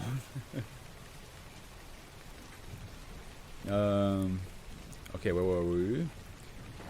Bill's stock was named D1015/1 following this interview. See test log. So that must suck. You tell a bunch of people what happened, the trauma that you've gone through, the fear you have for like just having to like witness all that stuff, just for them to be like, yeah, no problem, you'll be in good hands. And then you become a D class to test things out in the SCP Foundation. God, no, thank you. There are better fates than this. Test log. Yeah, these are the test logs now. Lab assistant Trevor blank. 7 hours after exposure to -1. Oh yeah, hits the spot. Subject asked to strip and hold still while researchers touched round plastic tokens to various parts of the subject's body. One set of tokens measured 2 centimeters diameter and 4 millimeters thickness. Another set of tokens measured 2 centimeters diameter and 5 millimeter thickness. Tokens with the thickness of 5 millimeter were 0.5. So it's like it's not even 1 millimeter. It's like half of a millimeter. Were unaffected, resulting varied for tokens with 4 millimeter thickness. Skin token transmitted into 1 penny. Hair, no result. Teeth, token transmitted into 1 penny. Eye, token transmitted into 1 penny. Fingernails, no result. Toenails, no result. Tongue, token transmitted into 2 pennies.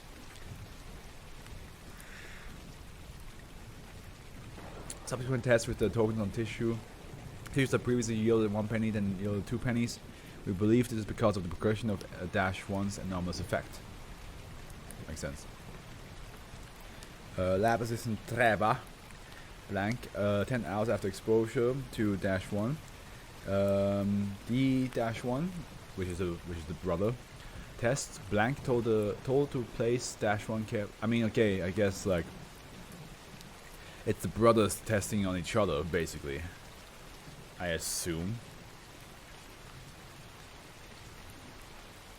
Oh no, it's no, never mind. It's lab assistant. Wait, hold on a minute. It's a lab assistant that has a penny. Would that be smart though? That you have to kill him then, because otherwise you don't get rid of the original penny. Yeah. La, la, la, la. Blank told to place the dash one carefully in the hand of D1, D-1, instead of SB-1, D-1. Then withdraw hand and immediately touch plastic token. Token transmuted into 2 pennies despite the absence of -1 on Blank's person. -1 vanished from D1's hand in 3.5 seconds. Blank located -1 in left sock.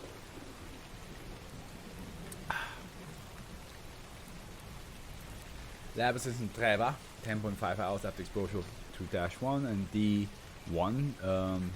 Blank told to place -1 on the table and turn away while D1 picked the item up.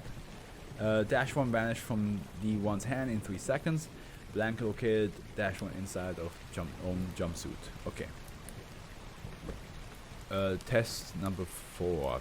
How many tests are there? Like, there seems to be 8. Lab assistant Trevor, same time, same people. Blank told to strip naked, place -1 on the table and turn away while D1 picked the item up. -1 vanished from D1's hand in 4 seconds and will be located for several minutes until Blank expressed significant discomfort and did expunged.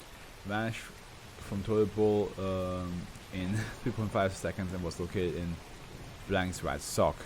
May I add, it's a good thing he thought to put that sock back on before did expunged again. So it was inside his buttocks.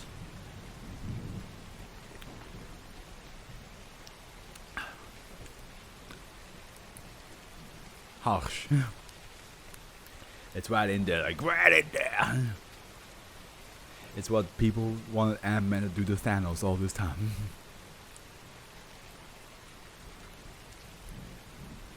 I think it's funny how they actually did a response video to that. Like, yeah, you all wanted me to go up there. And so on and so forth. Yeah, it was kind of funny. Had like Paul Rush was like heard about the fucking, like, yeah, go up Thanos' ass, and then try to like debunk it of why he couldn't do it.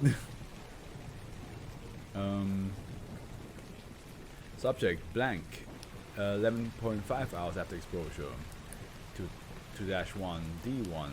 D1 became agitated, demanding to be released. Reunited with his brother Larry Sorkin, from whom subject was unaware was killed during item recovery, and allowed to keep up Penny.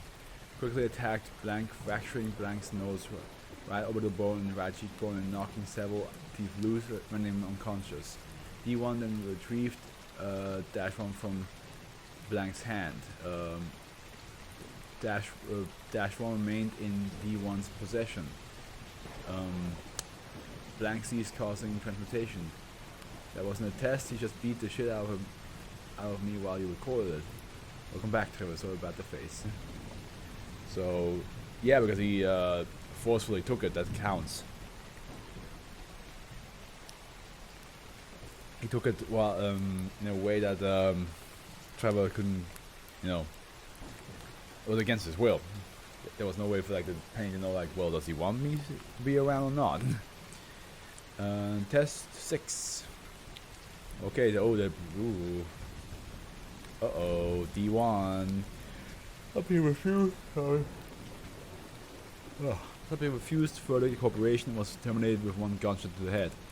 All present instruction not to interact with -1. -1 remained inert but dropped on the floor even after removal of subject's body from room. Body did not cause transmutation. -2 subject instructed to pick up -1 from the floor were dropped in previous tests. Subject conferred ownership of item by transmuting 1 plastic token approximately 1 hour later. Subject was then isolated for 2 weeks in a room lined with a layer of paper beneath a layer of cellophane beneath a layer of rubber approximately 0.5 millimeter thick. Layers remained unaffected. Yeah, so he cannot transform that because it's not in the same. Yeah. Okay.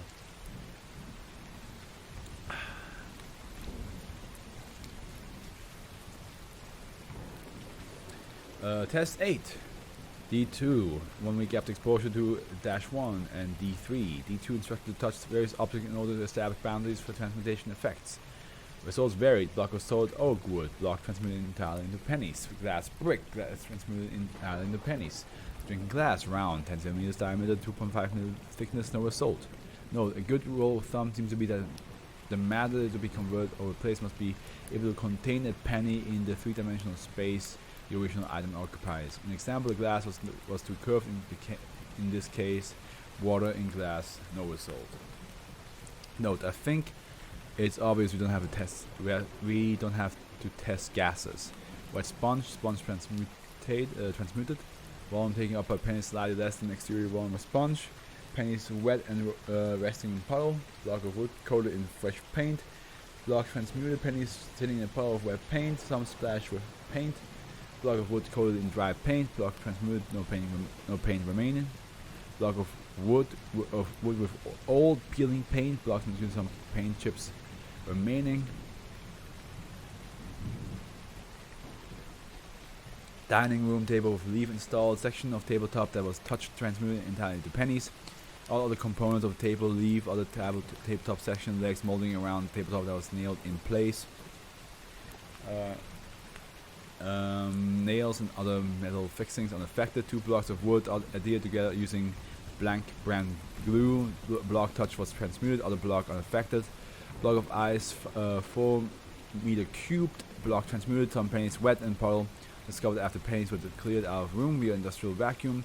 D3 naked restrained to an upright dolly. Entire epidermis and dermis transmutated to pennies along with portions of hypodermis, larger nerve fiber and blood vessels remained unaffected. Pennies landed on the floor in puddle of various bodily fluids and body hair. D2, who was initially reluctant to touch D3 for the test, reacted violently to results, immediately attempted data expunged, finally causing death by brain collapse. D2 then attempted to attack Agent blank who terminated him with a sidearm before physical contact was made. Please let's never do that again. Addendum 2. Research originally suggests that pennies created by SCP-1015 had no anomalous properties. It is now known that at an as of yet unidentified percentage of pennies created this way exhibit the anomalous effect of -1. Great. On blank, police found the body of blank, a Department of Public Work employees who had assisted in the cleanup of the house fires when -1 was recovered and who had subsequently not returned to work for more than a week. -1 had died of a self-inflicted gunshot wound to the head. Much of the home's furniture and architectural features were reported to be missing. There were a large quantity of pennies found around the house, as well as blood and other bodily fluids smeared on the walls and floor. Blank's wife and infant daughter were never found. Foundation agents recovered one instance of -1 on site. Further instances are to be contained by making use of D-class personnel to avoid inadvertent ownership of -1 by Foundation personnel. I can theorize why the wife and daughter weren't around. He probably touched the wife, and that transformed her into pennies. Or, well, not really her, but like body parts of her. Yeah, okay.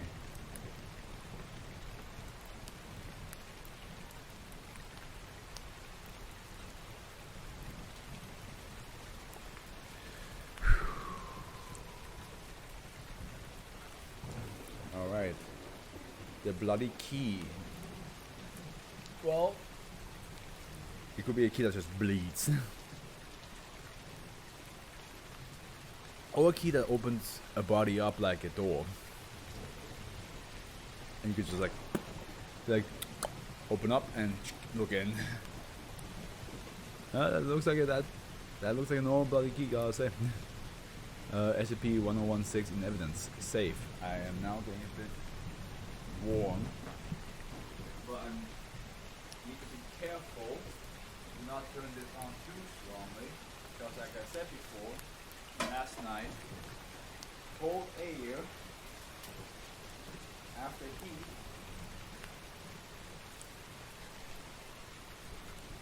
will make you sleepy.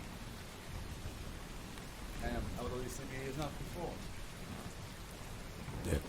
Or a key being picked up by an angry Brit. If only it was that simple in the SCP Foundation lore. What is this SCP? Does it have some specific powers? Does it like open up like interdimensional doors? Can you like teleport from place to place? Does it open up? Is it like a skeleton key that just open up any door that it wants you to open? It's like nah, it's just some British dude just use it to shank people. Huh. Not sure why we have this then.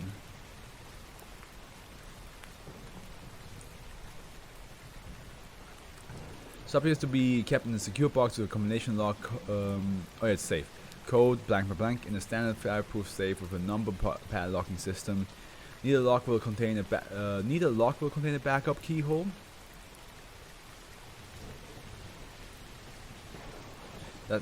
Neither lock will contain a backup keyhole. I'm not sure.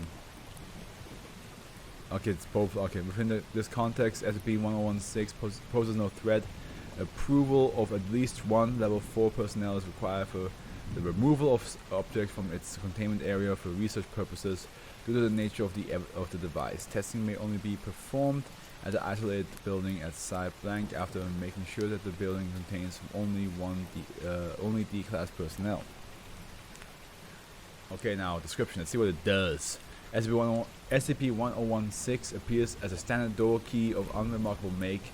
If placed on a keychain with 2 or more keys of similar make, SCP-1016 will gradually alter its appearance to match over the course of several weeks. Regardless of form, the SCP may be identified by indelible bloodstains on the fob. Bloodstains contain human DNA from 27 different specimens, none of which matches any individual on file. If left in place for more than 2 weeks, the surface SCP-1016 rests on will show evidence of similar bloodstains. It just produces blood. It's a key that bleeds.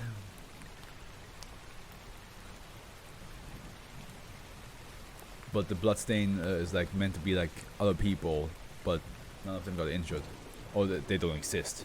The Foundation became aware of SCP-1016 upon review of the arrest of blank blank for the murder of his wife and 2 children. Anomalies and an allegedly airtight alibi. Gee, look at that alliteration. Anomalies and an allegedly airtight alibi. A lot of A's and an and an L L A L A L and an AI. That's triggered the curiosity of ancient. I know that the alliteration is supposed to be like every anomalies and is an alliteration because it's the vowels with like one consonant that's are the same over and over again, but still it's a beautiful sentence is what I'm trying to say. It's the curiosity of the agents blank and blank who proceeded to investigate, initially believing blank to be the threat. SCP-1016 was transferred to Site blank with his personal effects. Upon noting the unusual nature of SCP-1016, blank was given a Class A amnestic and transferred to a different federal institution. When inserted into an unlock mechanism, the key has no effect. When inserted into the lock mechanism of a door or similar barrier behind which are 1 or more mammalian life forms, the key will open the lock and have its secondary effects. Oh god, okay.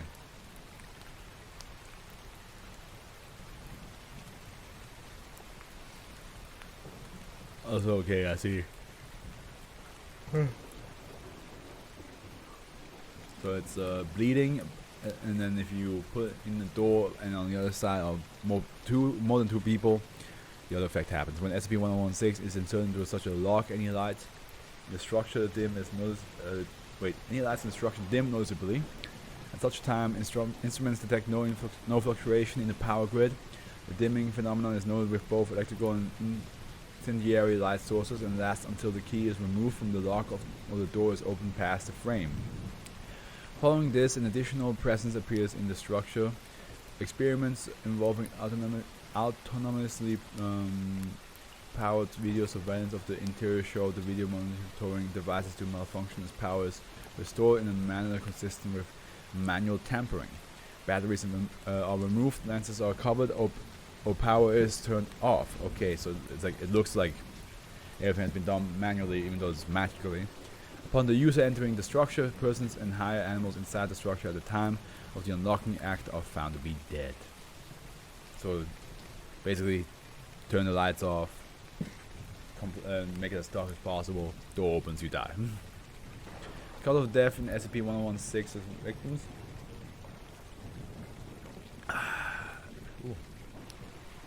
Is universally penetrating trauma for large bladed objects. Hey, Lexi, you might not be wrong, and they might have used the key. But I mean, it's a bladed object, a large bladed one. So victims bear wounds running along entire lengths of limbs, and in many cases appear to be partially dissected. In each instance, blood and organs from at least one victim will be arranged in what appears to be a specific pattern, although no consistent system has been found between instances. The interior of the residence will show signs of struggle, with overturned furniture, bruising on victims' intact skin, and they look sponged, being commonplace, despite no audible indication of this. Even in the room just beyond the entrance. Even the situations where video surveillance would seem to indicate mere seconds passing between tampering and assault, the site contains evidence of struggles that appear to have lasted hours. The original activator of SCP-1016 never reports seeing or hearing anything indefinite. Although upon the initial entrance of the structure, some subjects have reported having their attention inexplicably drawn to empty windows or doorways, or to hear breathing from an unlocatable source, as if the murderer is still in the house, even though there is no murderer. It's just a key doing all of it. Damn. Bloody key. Bloody key, eh? That's pretty intense, eh? The replacement is the third last SCP for today. Oh, I just looked out to see that it's midnight, and my church lights just turned off. Like, they're like, yep, it's midnight, good night. The replacement, yeah, I guess it's just, I mean, there's so many SCPs that basically just become you in one way or another, so I have no idea what this could be. Something completely different. This could be like like John Carpenter's The Thing, or like somebody it's like this alien that just becomes you, or it could be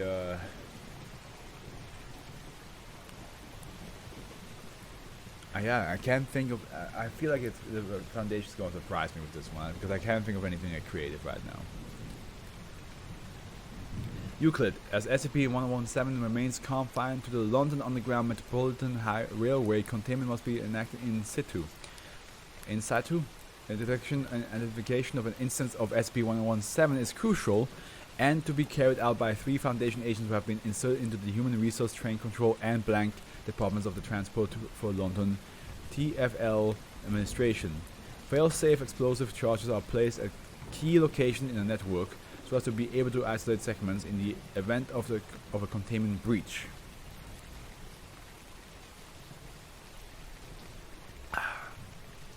When a manifestation is detected, 2 additional Foundation agents are to board the affected train disguised as members of the public, carrying concealed Type 21s, somniescence gas grenades. MTF Epsilon 12, the train spotters, are to follow the affected vehicle in a train disguised as an underground railway maintenance vehicle.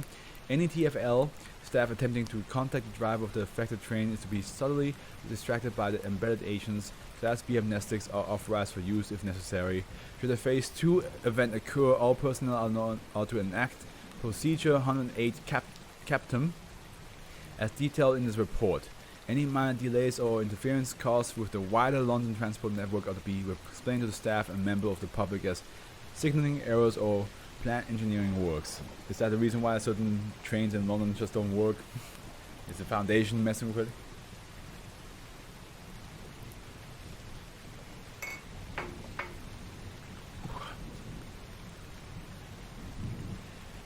SCP-117 is an anomalous phenomenon which frequently occurs on the London Underground Metropolitan Railway. Now that I think I know the Metropolitan Railway.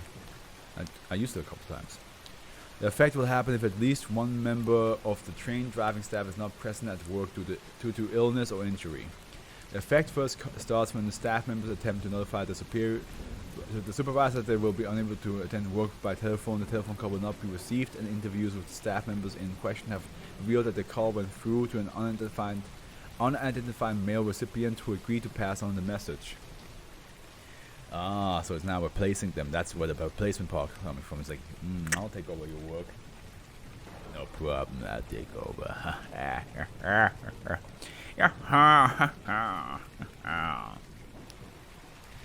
After this, the train that the absent driver was scheduled to operate will function as normal along the planned route. The effect seems to occur with a preference for operating on the blank blank and blank lines.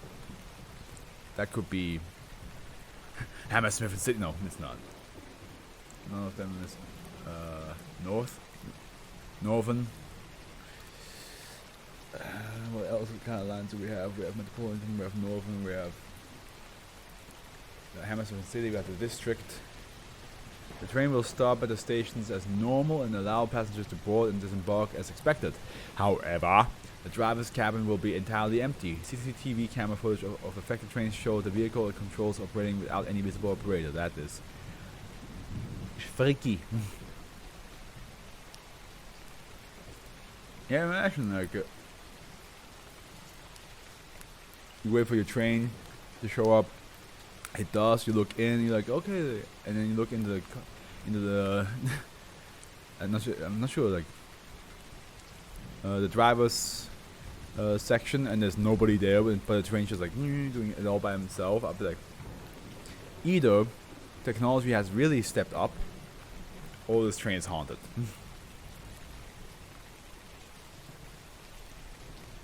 Curiously, members of the public rarely seem to notice this anomalous effect.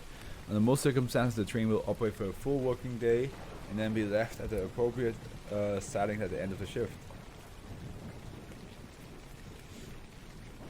Although SCP-1017 will always tend to operate when an employee is unable to work, the effect has been noted never to occur during a number of circumstances, including Sundays, an unusual period, normally 2 weeks in duration, usually occurring in the summer, a 1 week period stretching over Christmas and New Year's Eve. Anytime that industrial action is undertaken by the National Union of Rail, Maritime and Transport Workers, any day where the soccer team blank blank is playing in the Premiership match, and the blanks of October. Infrequently, SCP-1017 may undergo a Phase 2 event requiring more direct intervention by the Foundation. These are normally triggered by individuals attempting to make contact with the driver of the train. Members of the public know that the train is driverless, interference with the normal running of the train, data redacted, and reflective surfaces positioned near the driver's cabin.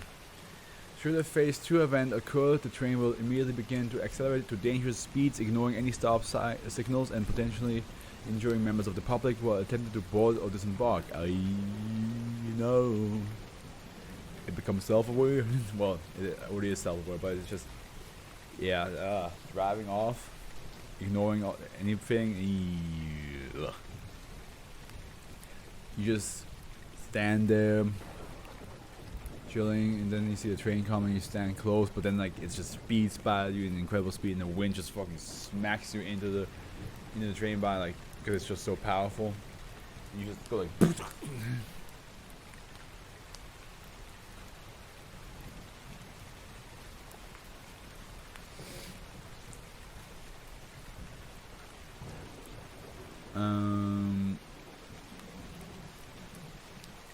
the train will continue to build speed and should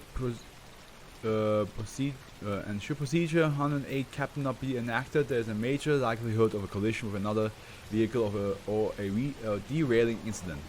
Any conscious passengers on board the train will quickly begin to develop a number of harmful symptoms, including intense headaches, brain hemorrhages or aneurysms, apparent auditory and visual hallucinations, loss of reason, rationality, to the expunged, intensely violent and frenzied assaulting of other passengers, violent self-harm or mutilation of the face and eyes.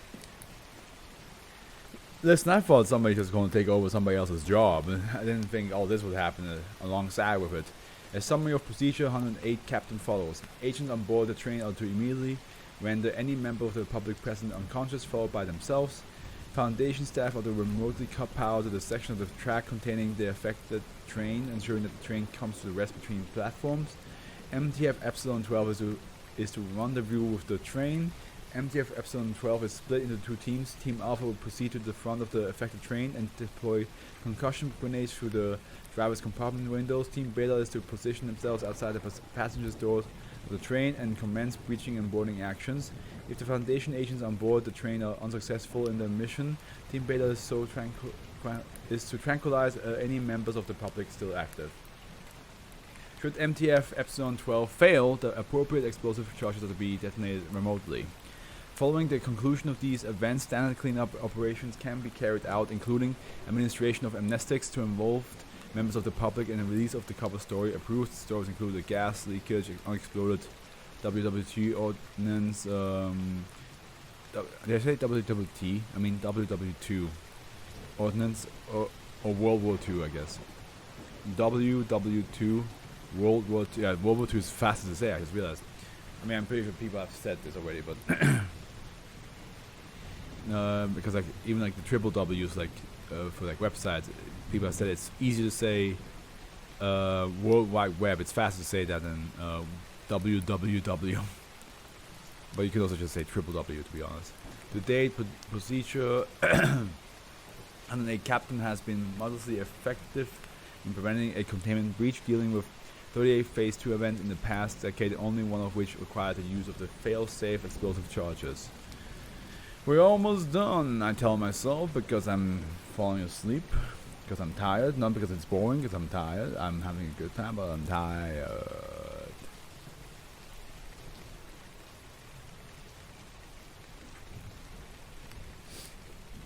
The thirst. So it must be, maybe it's like, how about it's a bottle of water that makes you thirstier the more you drink? The whole ocean's here. The entirety of the ocean, the motion of the ocean is participating in this.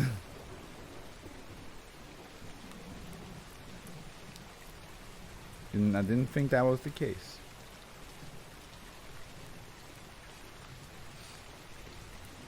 Safe. It's nice and short. I'm glad because I am getting super tired. SCP-1018 is currently contained in storage unit blank located at site blank. All components of SCP-1018 are to be kept in 1x1x3 meter containers and kept under guard by 2 members of security at all times. No liquids are to be introduced to SCP-1018 components without the express permission from 1 member of Level 3 personnel. SCP-1018 is the overarching designation given to a group of 3 statues, hereafter referred to as -1, -2, and -3. Oh, that's a statue right here. That's a -1 statue.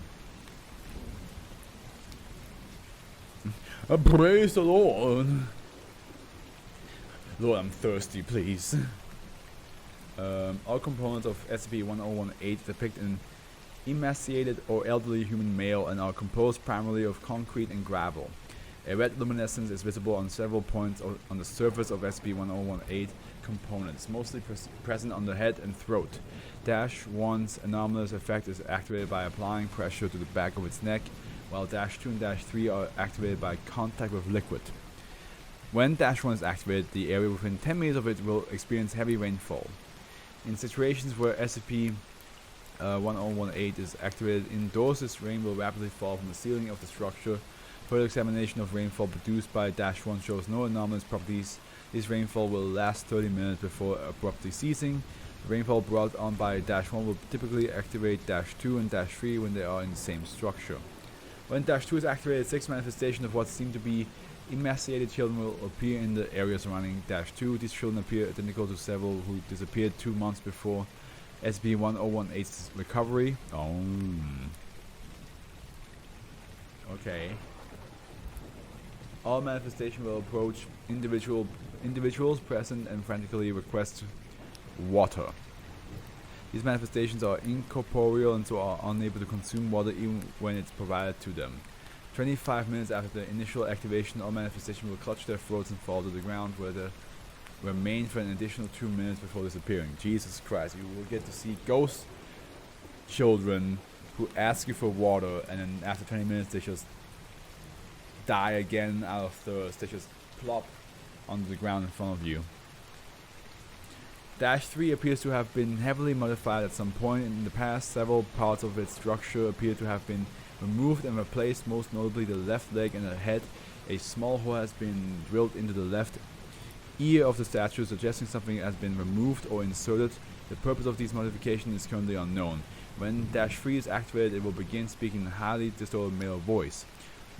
Dash 3 will generally repeat the phrase, "Are we cool yet?" Although rare variations of this have been noted, such as "Aren't we cool yet?" "Are we God yet?" and "Mars we cook yet?" It's like I am Groot, but he mixes up the words a couple times.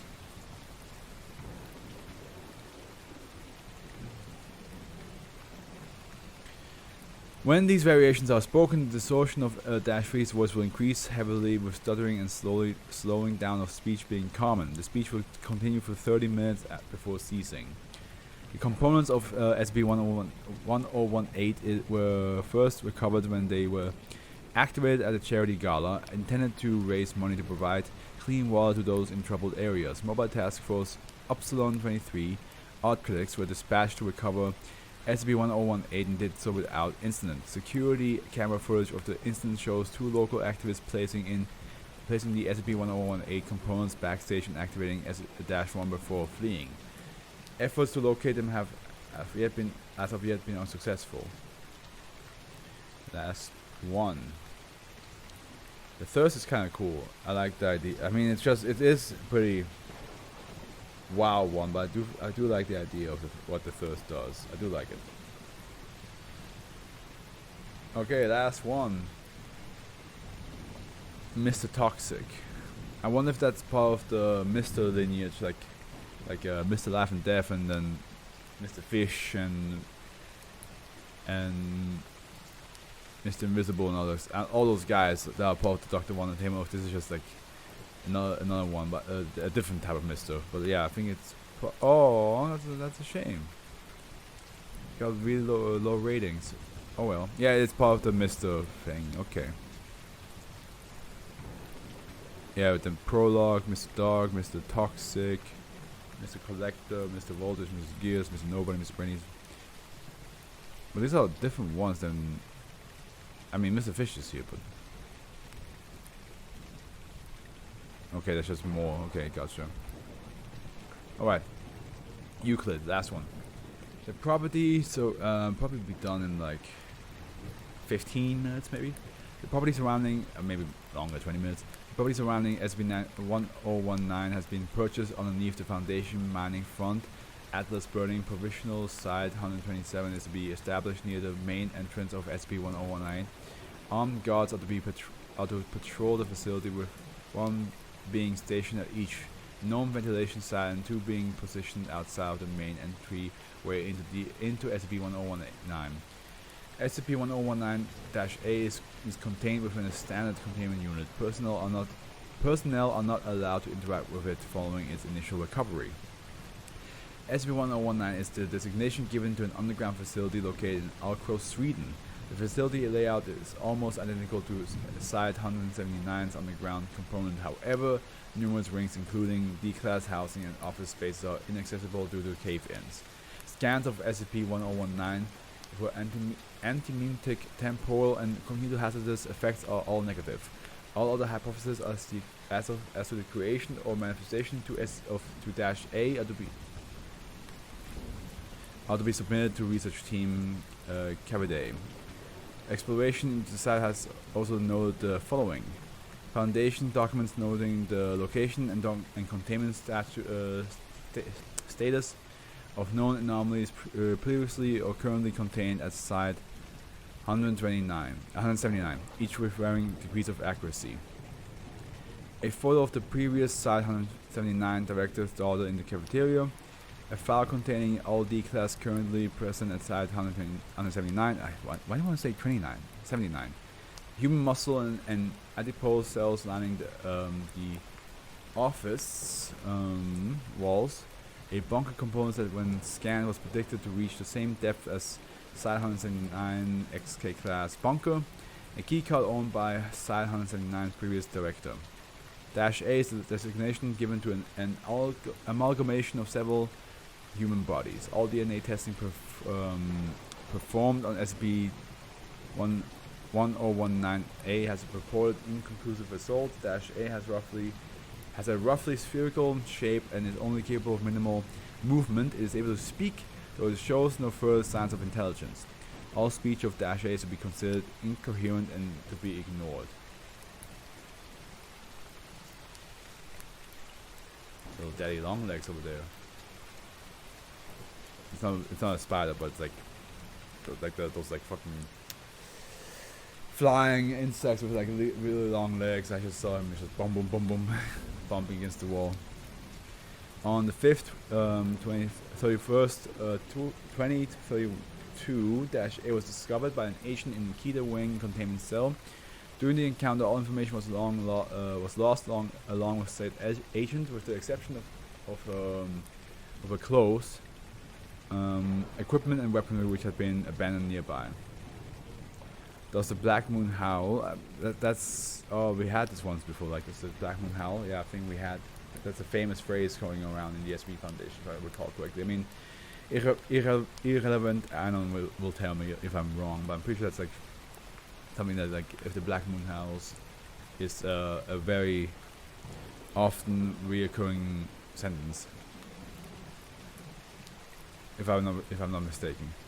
Only when it needs to be heard. Welcome 056, 057 has one email and one attachment. Open both. Yeah. Yes. No. Yes. Opening. I know it's your little. Okay. I know it's your little vacation right now, 6. But I'm going to suggest you return early. Abin's now been catching wind of this Mr. shit, and he's threatening to join in on the hunt if his latest skip is another one of those damn things. Not the best thing to happen if you ask me. The mention of one attainment's right now being scrubbed from those other 2 files, but even then there's not much else that's really there. I doubt they'll be able to help much more than the rest of us of the council. Excuse 1019's files also. I'm sure you already read it, but you should know that it's been edited for privacy. The agent was one of your elites. X4 sent her into the old bunker, right? She didn't come back out. All I have is a recording of this thing. You have to watch for yourself. I call it down to the important parts because I know how much you hate being bored. Opening. And there's a video log. The camera is pointed. I'm going to turn on the light. Maybe that helps me wake up a little. I know it's super bright now, but maybe that helps me wake up a little bit. The camera is pointed towards a mass of adipose and muscular tissue. It is rhythmically moving. A gun is seen entering the frame. The mass stills in several tendrils from on its back. They anchor into the wall and spin the mass around. The camera moves back, revealing the full room. It is a standard XK class of preparation office with a mostly raw desk in the center. There are no other notable features. The arm races off at the side of the mass. It wheezes. The mass 8 front-facing eyes looked at the camera. 8 front-facing, like a spider, like 8 eyes. It sells and laughs through the multiple mouths on its cranium. Okay, that's ooh. It begins to speak through the various mouths. Dash A, been a while since I moved. A tendril forms on top of Dash A's head, pointing towards the gun. You don't need that here, you know. X4 inhales sharply, lowering the gun. Who are you? After a pause, it begins moving back and forth. Who aren't I? A smile cracks on the upmost mouth, and 2 more tendrils form from Dash A. I'm sure you can tell, but I am many people, many minds, and many human bits. Dash A has been spotted rocking. Oh wait, Dash A has stopped rocking. The tendrils are reaching over towards the desk and are tapping on it. Do you know what this place is? Dash A, the deflates before speaking. I forgot. I spent so much time in this head, I forgot. Dash A closes its eyes. Dash A. I was in my brain too much, and still, then it wasn't enough. Enough to become human again. Dash A's eyes open again. Its lower mouth is ajar, and an undefined fluid is dripping out. The camera moves back. Then what do you know about this place? Dash A's hums and 3 additional tendrils form from its back. Each tendril begins stroking a different part of its body, situated above the eyes. Dash A seizes the action. It was made to escape. Escape what we thought at the time was a disaster, but it was the humanity we have been running from. Humanity? Dash A closes its eyes. Its body is seen shaking, and the leftmost mouth begins humming. All of the rest of the mouth are absorbed into the muscular tissue. It was coming as a payment for what I've done. I had abandoned humanity, we had abandoned them. Our oath we took was words and nothing more. Dash A opens its eyes. A white and red liquid is flowing from them, along with several other orifices, which are presumed to be nasal cavities. Dash A. While we hid, we became mechanical, more machine than man. While the outside world became human, more and more so. Or we had hauled ourselves into the darkness. Like we had... What do you say to the bottle of wine and a couple of steaks? I'm way too tired for riddles, dude. I'm almost at the end of this. I'm too tired. Welcome to Fluff's exhibition. Welcome to today's stream. So, what do you say to a bottle of wine and a couple of steaks? The answer is, hello. I'm too tired, dude. I'm super exhausted. I'm near the end of this reading, so I'm not gonna do riddles, please. But hey, how you doing? Welcome to Fluff. Welcome to the last 15 minutes of this stream. Where was I? Mechanical, blah blah blah. Though this time it was more humanity, then it was four other mouths form in muscular tissue and popping noises are audible. Dash A. We had strayed from the light, and we know you paid the price for becoming inhuman. Maybe that's why we're still here, away from the surface, the light. We're together. The liquid that had previously been a part of Dash A is beginning to harden into the oh, it's you, Luxembourg. I see you changed your name. I'm doing okay. For everybody who doesn't speak German, they basically said I'm doing that they're doing okay and how I'm doing. So, just in case, I'm tired. As I said before. The liquid that had previously been a part of Dash A is beginning to harden into an adipose-like tissue. The camera moves back. Who's we? Dash A shakes the tendrils on its head. We, us, you, I. For the sake of privacy, I edited out the name. You know how it is, 6. Yeah, it's me. How do you know so fast? Because nobody else starts a conversation with riddles except you. You're the only person that starts off a conversation with a riddle instead of just saying hello.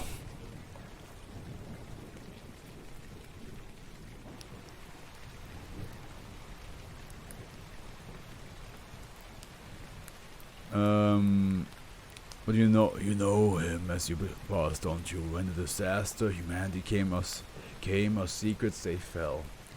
We fell. There was no use in having them. There never was. I'm sure you understand the protocols. The camera turned to face the entrance of the room. For a second of the recordings, the entrance is seen covered by the adipose flesh. Oh no. I'm sure you saw it on your way down here. I imagine it's also what you cleared through. I had to. We had to too. It's my punishment for abandoning humanity. We never abandoned it, and now I think humanity wants it to be yours as well. We want you to see our clarity. I'm really unique. You can say that.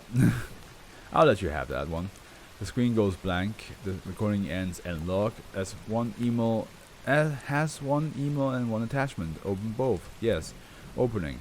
Good evening, 6. At 3 a.m. your time, a plane will be outside your residency. Please board.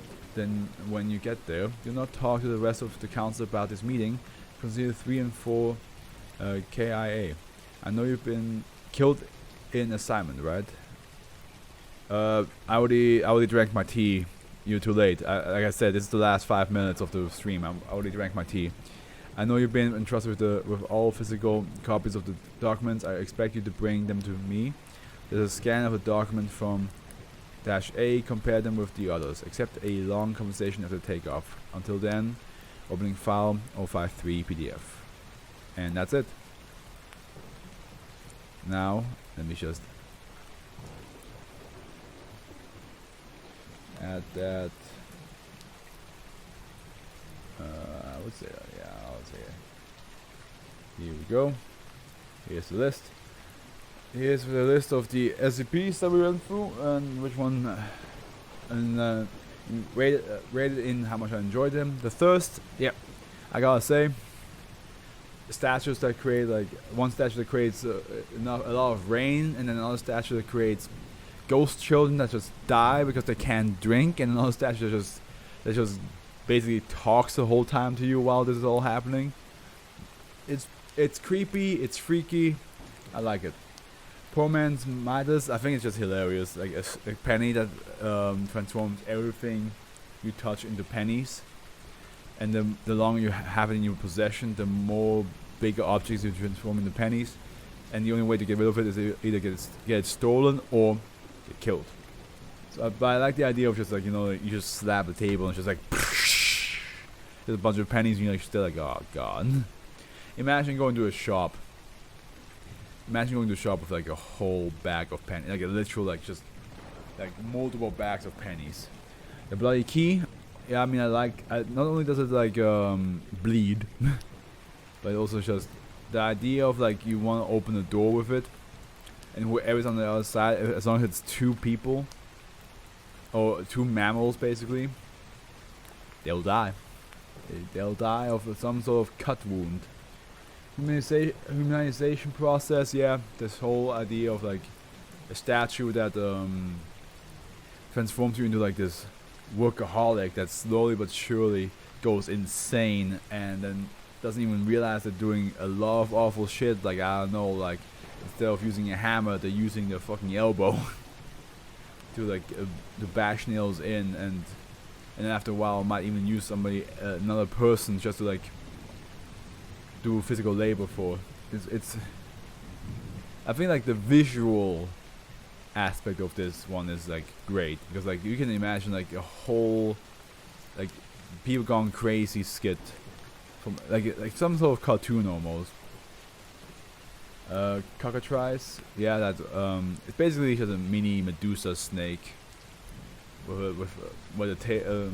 Well, it's a reptile that has bird-like features, but has a tail, like has a tail that's double the length of itself, and transforms people into statues. Not fully though, only like the outer layer of the skin, and then like decides to like, you know, eat you and put babies inside your body. The replacement, at first I was like, oh yeah, it's just some guy, some sort of spirit that takes over your job, but nope. It's the moment you're a train conductor and you decide like, oh, I can't drive this train today, and you want to call work, then this SCP is like, alright, no problem, I'll take care of it. And next thing you know, you enter a train with no train conductor, and it just goes by super fast, and you just you either end up in an accident or you end up fighting each other inside the train, because it just makes you really aggressive and sick. The Green Man, yeah, I think it's wild how I guessed both of the things it can do, which is it is a human being made out of plants, and it also helps plants grow. But the fact that it also makes people pregnant around it by just, you know, being around it, not only girls but also guys, that's definitely an interesting spin on it. Jonas Crusoe, I will be honest with you, I'm too tired. I completely forgot what that one was all about. What do we have here again? Oh yeah, the thing that mimics human appearance and voices, just to be picked up by sailors, and then it destroys the boat while laying eggs. Yeah, of course. Yeah. Secret chord. A sound that travels through the radio, and you have to be careful, and it can cause some high gore damage. And Mr. Toxic, the one we just read, which was like basically the most interesting part was definitely like that thing that was like had like multiple eyes, multiple mouths, and just tendrils coming out of its body, and it's just like, you stay here with me. Yeah. So that's the end of the stream. So I hope you guys enjoyed today's stream. I will stream on Wednesday with Lexi again. But then Thursday till Sunday I won't be available, because I'm going to Germany for my my stepbrother's wedding. My stepbrother, it's his wedding, and so we'll only have time to stream once next week, and then when I come back, I think I can stream a lot more again. But yeah, that's basically it for now. I hope you all enjoyed. I wish you all a good morning, afternoon, evening, and I see you guys on Wednesday. The Afro